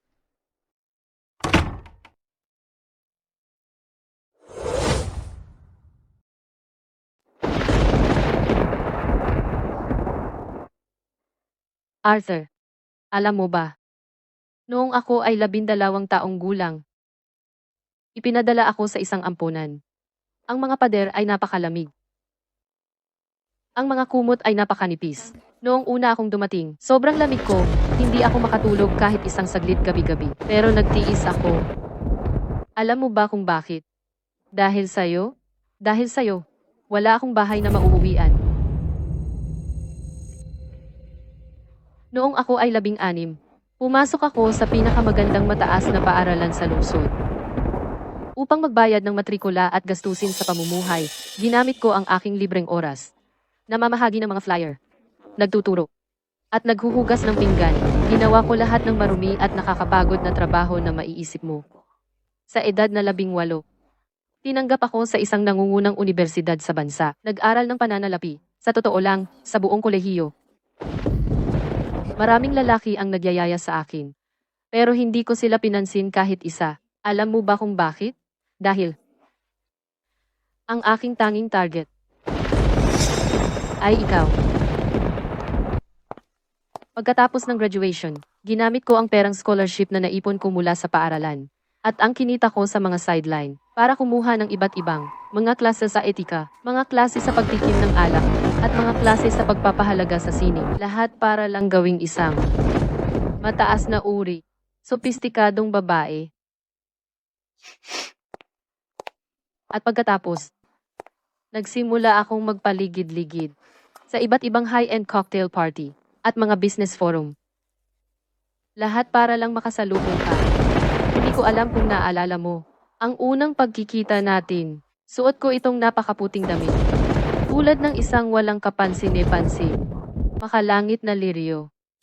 Yan ang anyo ko sa harap mo. Noong lumapit ka sa akin, mabilis ang tibok ng puso ko. Pero hindi dahil sa pagkaakit. Ito ay dahil alam ko. Ang aking biktima, sa wakas ay kumagat na sa pain. Malamang naisip mo, ito ay perpektong pagkikita. Isang fairy tale na romansa. Sa pagitan ng isang prinsipe at Cinderella. Pero hindi mo alam ito ay talagang isang maingat na dinisenyo. Pinagplanuhan ng matagal. Pangangaso. At ikaw, Arthur. Ikaw. Ang pinili ko. Aking tanging biktima. Kaya salamat, Arthur. Salamat. Sa pag-iwan ng iyong buong imperyo ng negosyo sa akin. At isang toast sa'yo. Sa pagkamatay ng maganda.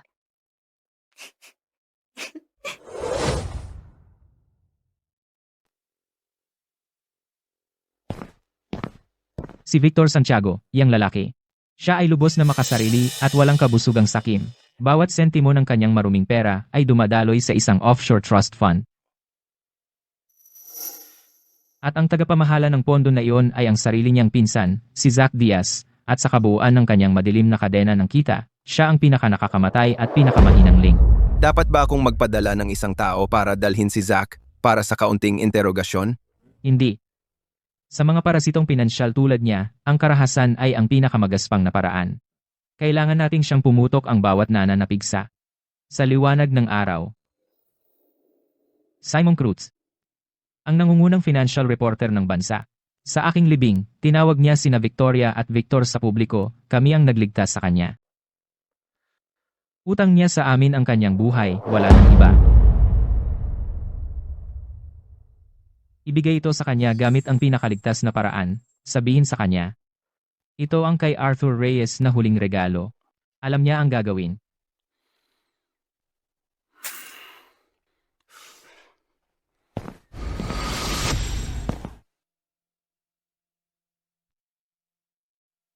Victor Santiago. Oras na para magbayad. Malapit na nating sakupin ang operasyon ng Starlight Tech. Ngayon, bawat departamento ay kailangang mag-ulat ng kanilang mga plano sa trabaho. Ginoong Santiago, may problema tayo. Isang malaking problema. Anong ingay na yan? Ang stock natin ay bumagsak sa pinakamababang limitasyon. Ano? Ano bang nangyayari? Tingnan mo ito.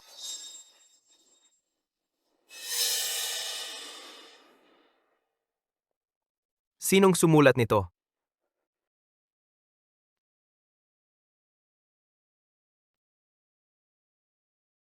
Artikulo ni Simon ay may hindi matitinag na kadena ng ebidensya. Ipinapakita nito kung paano gumamit si Victor ng pondo sa ibang bansa para sa pangangalakal ng loob, pagmamanipula ng mga bahagi, at iligal na paglilipat ng ari-arian. Kaya ba nitong sirain siya ng tuluyan? Talaga. Bawat numero ay tumpak hanggang sa 2 lugar ng desimal. Bawat transaksyon ay suportado ng hindi mapasusubali ang ebidensya. Para itong bombang may gabay ng katumpakan na sumira sa imperyo ng negosyo ni Victor. Hanggang sa pira-piraso. Sino ang gumawa nito? Si Simon. Iyon ang reporter na nasa serbisyo ng pag-alaala ni Ginoong Reyes. At pinalayas noong nakaraan. Tawagan ang legal, ngayon na. Demandahan siya agad. Idemanda siya para sa lahat ng meron siya. Opo, Ginoong Santiago. At kayong dalawa? Gusto kong alamin ninyo kung sino ang naglabas ng impormasyong iyon sa kanya. Kung hindi ninyo malaman, sisibakin din kayo. Opo, Gino. Ginoong Santiago. Kami ay mula sa kawanihan ng regulasyong pinansyal, espesyal na pangkat ng investigasyon. Kami ay nagsasagawa ng investigasyon sa inyong kumpanya dahil sa hinihinalang panloob na pangangalakal at manipulasyon ng presyo ng stock. Mangyaring makipagtulungan. Simula ngayon, pinagbabawalan kayong umalis ng bansa. At ilalagay kayo sa ilalim ng pagbabantay sa bahay. Ginoong Santiago, Ginoong Santiago, Ginoong Santiago. Totoo ba ang nasa internet? Tungkol sa mga akusasyon ni Simon Cruz, ano ang inyong tugon?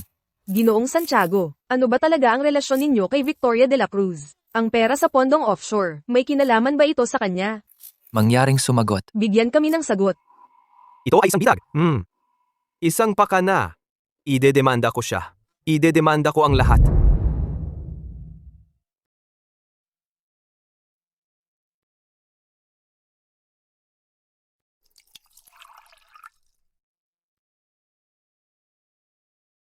Bilyon-bilyong maruming pera. Inilantad ang Blackwood Group at ang offshore na multo sa likod nito.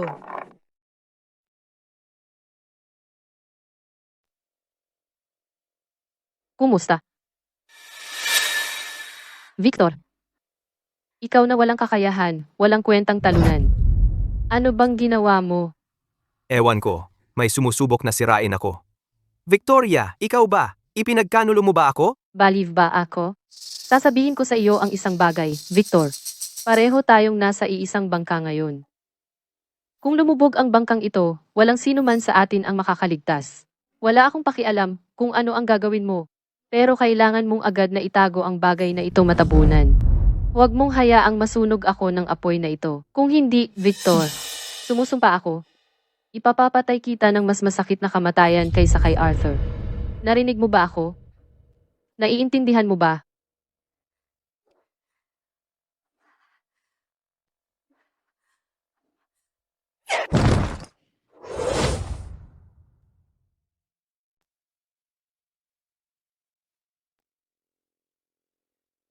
Unang beses ko siyang nakita na sobrang galit ang mukha.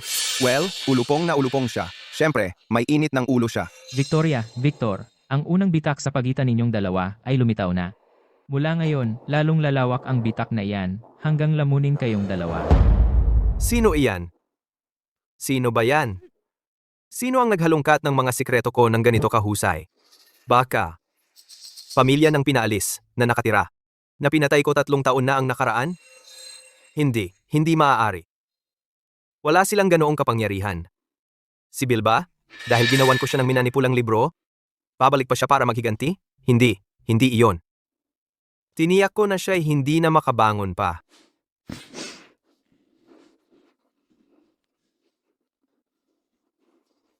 Sino iyan? Sino ba yan? Starlight Tech. Victoria, naglakas loob kang i-record ako? Hindi lang kita na record. Marami pa akong alam tungkol sa iyo. Halimbawa, 3 taon na ang nakaraan. Upang makuha mo ang lote sa silangan, pinaalis mo ang isang nakatira hanggang mamatay. At isa pa, para durugin ang iyong mga kakumpetensya. Lahat ng minanipulang libro na ginawa mo. Tiyak na iyon ang babaeng ulupong. Sumpain ang alyansang ito. Tiyak na siya. Gustong gamitin ang pamamaraang ito para tuluyan akong maalis at pagkatapos ay kunin lahat ng mga samsam para sa kanyang sarili. Hindi ko ito papayagan.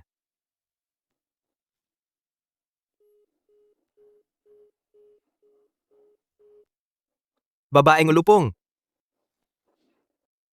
Hindi pa ako tapos sa iyo. Tungkol kay Victor Santiago, ginagamit ang kanyang pakikipagsosyo sa aking yumaong asawa upang magsagawa ng mga taon ng pandaraya. Ako ay lubos na nagulat at nasaktan. Simula ngayon, ang Starlight Tech ay pinuputol ang lahat ng ugnayan sa Blackwood Group magpakailanman. Victoria, iba ka talaga. Oh, totoo yan. Sa tingin mo magagawa mo ang laruang ito para iwaksi ako. At lumayas ng walang parusa? Imposible. Minamaliit mo si Victor Santiago. Kung babagsak ako, isasama kita. Ilalantad ko lahat. Ang bawat piraso nito. Sasabihin ko sa mundo kung paano mo pinatay ang sarili mong asawa. Kahit mamatay ako, sisiraan kita. Hihilahin kita pababa. Sa impyerno kasama ko. Kumusta? Kumusta? May kwento ako para sa iyo.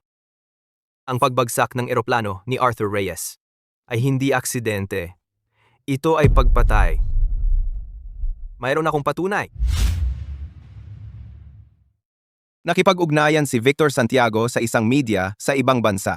Gusto niyang ilantad ang tunay na dahilan ng pagkamatay ni Arthur Reyes at ilantad ito sa lahat. Mayroon siyang mga talaan ng pagbabayad para sa pagbili ng kagamitang iyon. Kahit na ito ay anonymous, kung susundin mo ang landas, tiyak na hahantong ito pabalik sa kanya. Siya ay mahalagang nasa isang misyong magpapakamatay. Hindi siya makakapagkita sa kahit sinong reporter. Bakit? Dahil si Victoria de la Cruz gusto siyang patahimikin ng higit pa sa atin. Suriin ang numerong ito. Ang mga tagalinis, isang sindikato sa ilalim ng lupa. Sila ang humahawak ng maruruming gawain. Ang kanilang mga serbisyo ay kinabibilangan, ngunit hindi limitado sa pagpapawala ng mga tao ng tuluyan. Iyan si Victoria de la Cruz para sa iyo. Iyon ang babaeng minahal ko sa loob ng 3 taon. Ang kanyang kalupitan ay laging lumalampas sa aking imahinasyon. Hindi lang niya gustong sirain ang karera ni Victor, gusto niyang ganap na burahin si Victor Santiago sa mapa. Kaya, ikaw ba ay pipigilan siya? Alam ko na binuksan ko ang kahon ni Pandora gamit ang sarili kong mga kamay. Ngayon, ang mga demonyo sa loob ay wala ng kontrol. Hindi namin siya pipigilan, manonood lang tayo ng palabas. Gusto kong makita gamit ang sarili kong mga mata kapag sinakal ng ulupong ang gutom na lobo. Paano magtatapos ang larong ito?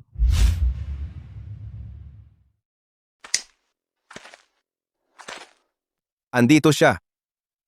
Victor. Akala niya andito siya para makipagkita isang reporter na kayang iligtas ang sarili niya. Akala pa rin niya may hawak siyang baraha na kayang pabagsakin si Victoria kasama niya. Wala siyang alam. Hindi siya pumapasok sa isang negosasyon. Pumapasok siya mismo sa kanyang sariling maingat na dinisenyong katayan. Narito na ang mga tagalinis. Victoria. Saan niya kaya natagpuan isang grupong tulad nito? Sa likod niya. Mayroon bang mas malalalim na puwersa na hindi ko alam?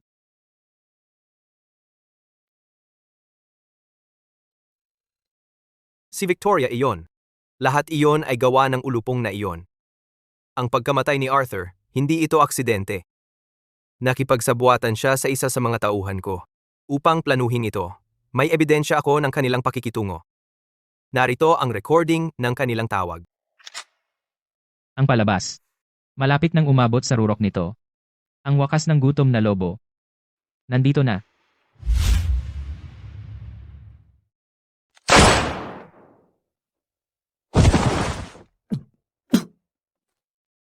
Victoria Reyes. Wala na siya.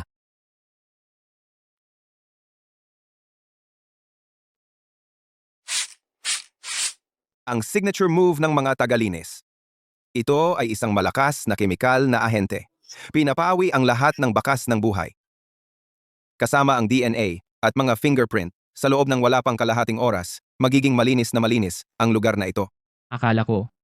Napanoorin ang aking kaaway na mamatay sa harap ng aking mga mata ay magiging napakasiya na matitikman ko ang kilig ng paghihiganti.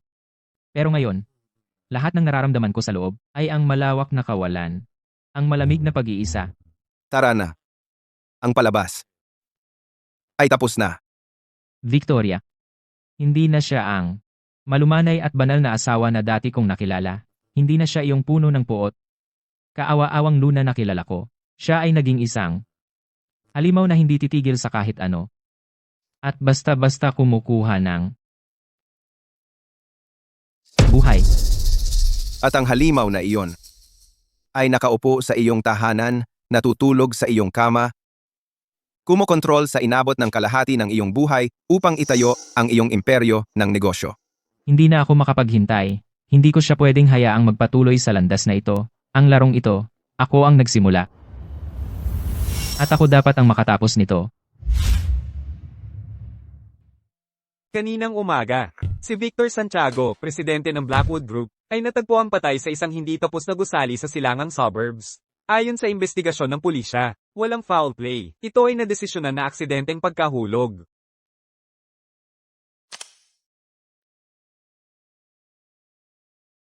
Kumpleto na ang bayad sa ang mga tagalinis. Ang pera ay inilipat sa isang hindi matutunton, naka-encrypt na overseas account, malinis na transaksyon. Lahat ng lead ay lumamig na. At si Victoria. Tumawag siya para sa isang madaliang pulong ng lupon ngayon. Simula ngayon, ako, bilang ang pinakamalaking shareholder at pansamantalang tagapangulo, mamumuno sa lahat ng operasyon ng kumpanyang ito.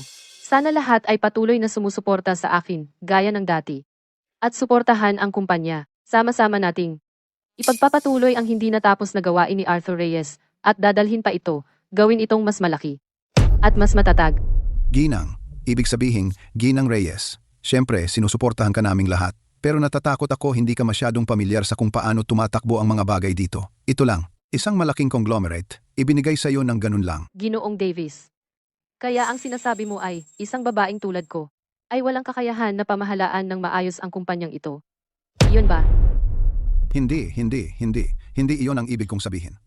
Mabuti naman at pumayag ka. Hayaan mong linawin ko ito. Ang kumpanyang ito ay pag-aari ng pamilya Reyes, at ako. Victoria de la Cruz, ang nag-iisang legal na asawa at tagapagmana ni Arthur, kaya. Ang kumpanyang ito ngayon ay pag-aari ng pamilya Torres. Kung sino man dito ngayon ay may pagtutol, magsalita na ngayon, pero pagkatapos ngayon, huwag na ninyong banggitin pa. Si Victoria de la Cruz ang ganap na kumontrol sa kumpanya. Nagsimula siya ng malawakang paglilinis. Lahat ng matatapat na veterano na tapat sa akin ay itinabi sa ilalim ng dahilan o ganap na pinalayas sa lupon. Itinaas niya ang isang grupo ng mga bata, ambisyoso, ngunit mas masunuring mga upstart. Inilagay niya sila sa lahat ng mahahalagang departamento, ang buong kumpanya sa loob ng ilang araw. Ay napasa kamay ng pamilya Torres. Nagtatrabaho siya hanggang hating gabi araw-araw, punong-puno ng enerhiya, parang isang di napapagod na panther. Nasiyahan siya sa pakiramdam na hawak niya ang lahat ng kapangyarihan. Nasiyahan siya sa pagdurog sa lahat sa ilalim niya. At sa absolutong kapangyarihan na iyon, akala niya nasakop na niya ang buong mundo, pero hindi niya alam na may nanonood sa kanya mula sa dilim, binabantayan ang bawat galaw niya. Tagapangulo, kagagaling lang nito. Para sa inyo po. Sino ang nagpadala? Hindi ko po alam. Iniwan lang ng courier at tumakbo agad. Ito ang brand ng sigarilyo na gusto ni tatay noong nabubuhay pa siya. Iyon lang ang kaya niyang bilhin. Kumusta naman ang naghatid? Wala na po siya. Wala na siya. Hanapin mo siya.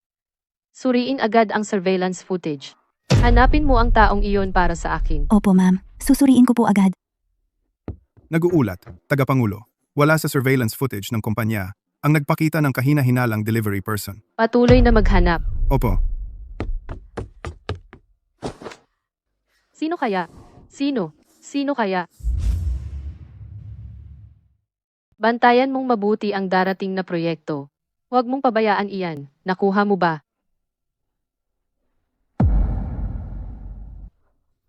Sino ang gumawa nito? At sino ang gumawa nito? Hindi ko alam. Alamin mo. Hanapin ang taong ito at dalhin mo sa akin ngayon. Sisiyasatin ko ito agad. Imposible. Hindi ito maaaring mangyari.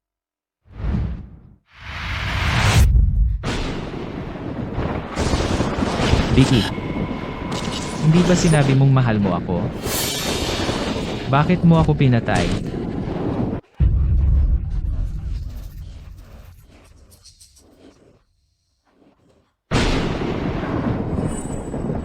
Victoria. Pinatay mo ako. Mamamatay kang malagim. Hindi ko sila pinatay. Karapat-dapat silang mamatay. Hindi ko sila pinatay. Hindi ko sila pinatay. Nagsisimula na siyang magkaroon ng bangungot.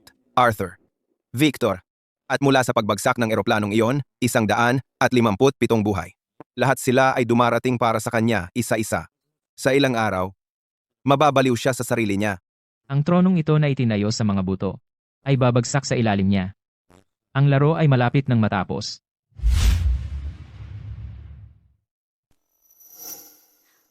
Tagapangulo, isa na namang pagbagsak sa hangganan. Ang dayuhang pondo ay patuloy na nagbebenta ng mga sapi na hiniram nila sa atin. Hindi natin kayang pigilan. Kunin mo ang pondo. Ipunin mo ang bawat sentimo na makikita mo at ibuhos mo lahat iyan, manindigan. Hindi natin ito kayang hawakan. Ang malalaking institusyon ay nagbebenta lahat ng mga sapi. Patuloy na umaalis ang mga maliliit na mamumuhunan. Ang ating mga likidong ari-arian. Wala na sila. Pumunta ka sa mga bangko. Kumuha ka ng pautang para sa akin. Wala akong pakialam kung paano.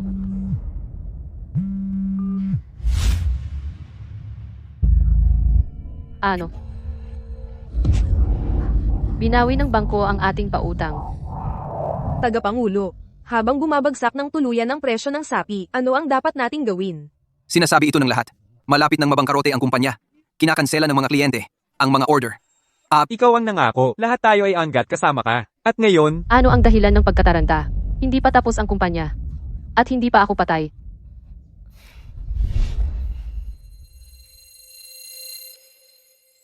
Luna, hindi pa tapos ang laro. Bumalik ka sa inyong bayan. Sa mga guho ng pabrika ng Apex. Tayo ay wawakasan ito. Arthur. Hindi pwede. Buhay ka pa.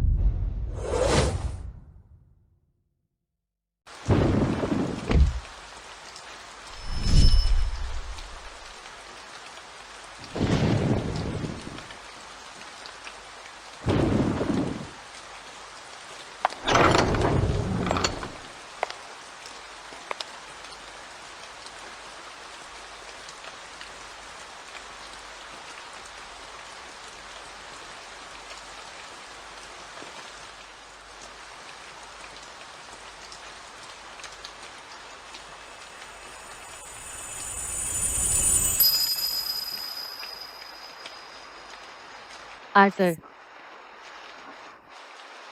Buhay ka pa ba? Paano ka nakaligtas?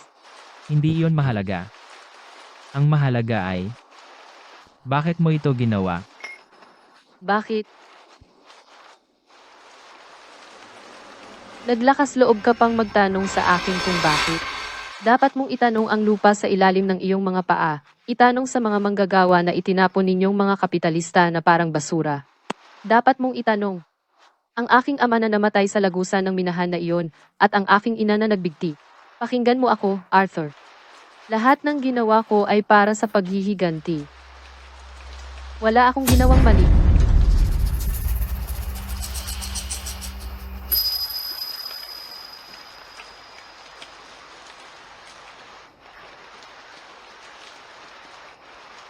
Ang mga bagay na ito. Bakit nasa iyong mga kamay ang mga ito? Bumalik ako sa bayan mo. Luna. Binasa ko ang talaarawan ng iyong ina. Narinig ko pa ang mga huling salita ng iyong ama. Gusto mong marinig ang mga iyon? Gusto mo bang marinig?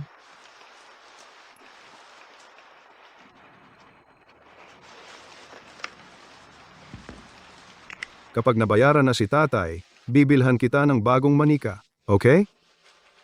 Okay! Gusto ko yung naka-pink na damit. Nakamit mo na ang iyong paghihiganti.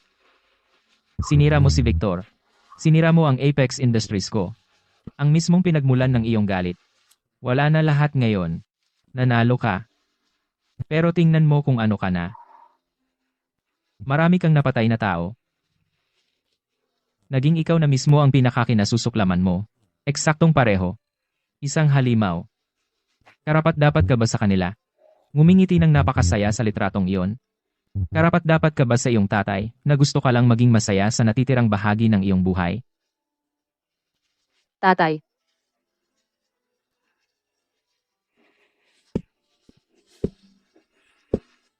Nandito na ang pulisya. Huhusgahan nila ang pumatay na nagngangalang Victoria de la Cruz. Pero Luna, ang kaibig-ibig na batang babae, ang kanyang paghuhusga ay siya lamang ang makapagbibigay.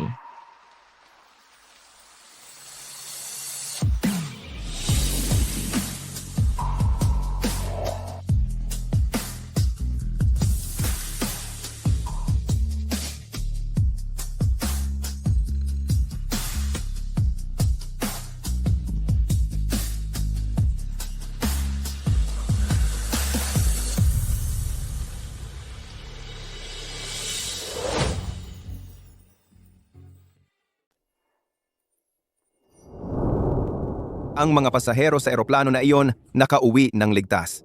Buti na lang walang nasaktan. Victoria de la Cruz nakatanggap ng panghabambuhay na pagkakakulong. Inamin niya ang lahat ng kanyang ginawa nang walang itinago. Sa buong oras, siya ay nakakagulat na kalmado. Mukhang tama para sa kanya. At ikaw, nitong nakaraang buwan, pinanood mo lang ang kumpanya na itinayo mo mula sa simula, Starlight Tech, masira. Ngunit hindi ka man lang gumalaw, kahit isang daliri. Si Liam Mendoza na ako ngayon. Patay na si Arthur Reyes. Sawa na ako sa malupit na kapitalistang mundo. Sa mahabang panahon, Siguro iyon ang pinakamabuti. Alam mo, minsan, ang pagiging ordinaryo ay hindi naman gaano masama. Uwa. Siya nga pala, tungkol sa taguan ng Scorpion Squad, natagpuan ko na rin ito. Sa wakas, ay nakapaghiganti na ako para sa ating mga nahulog na kapatid. binabati kita. At ikaw, Liam, ano ang mga plano mo? Nagtatag ako ng pundasyon. Ito ay espesipikong para tulungan ang mga nahulog sa kahirapan dahil sa muling pagsasaayos ng kumpanya, ang mga pamilya ng mga natanggal na manggagawa. Nagbibigay kami ng mga serbisyo sa muling pagtatrabaho at tulong sa pamumuhay. Tinutulungan din namin ang kanilang mga anak makatapos ng pag-aaral.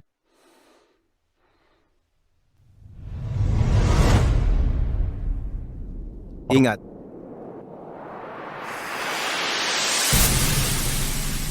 Ikaw rin.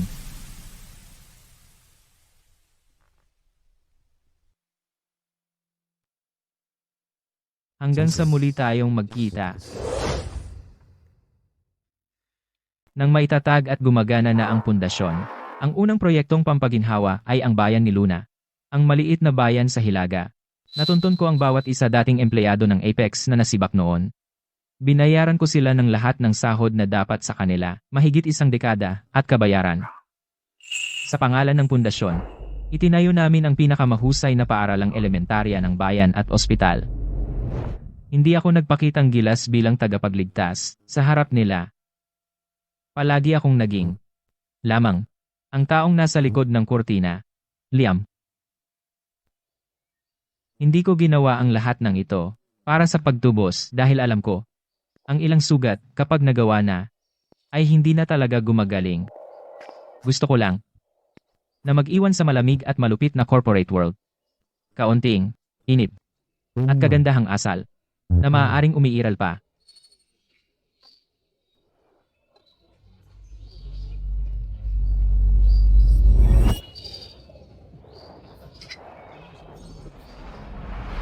Si Arthur Reyes ay wala na.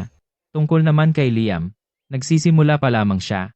Siya ay isinilang na muli.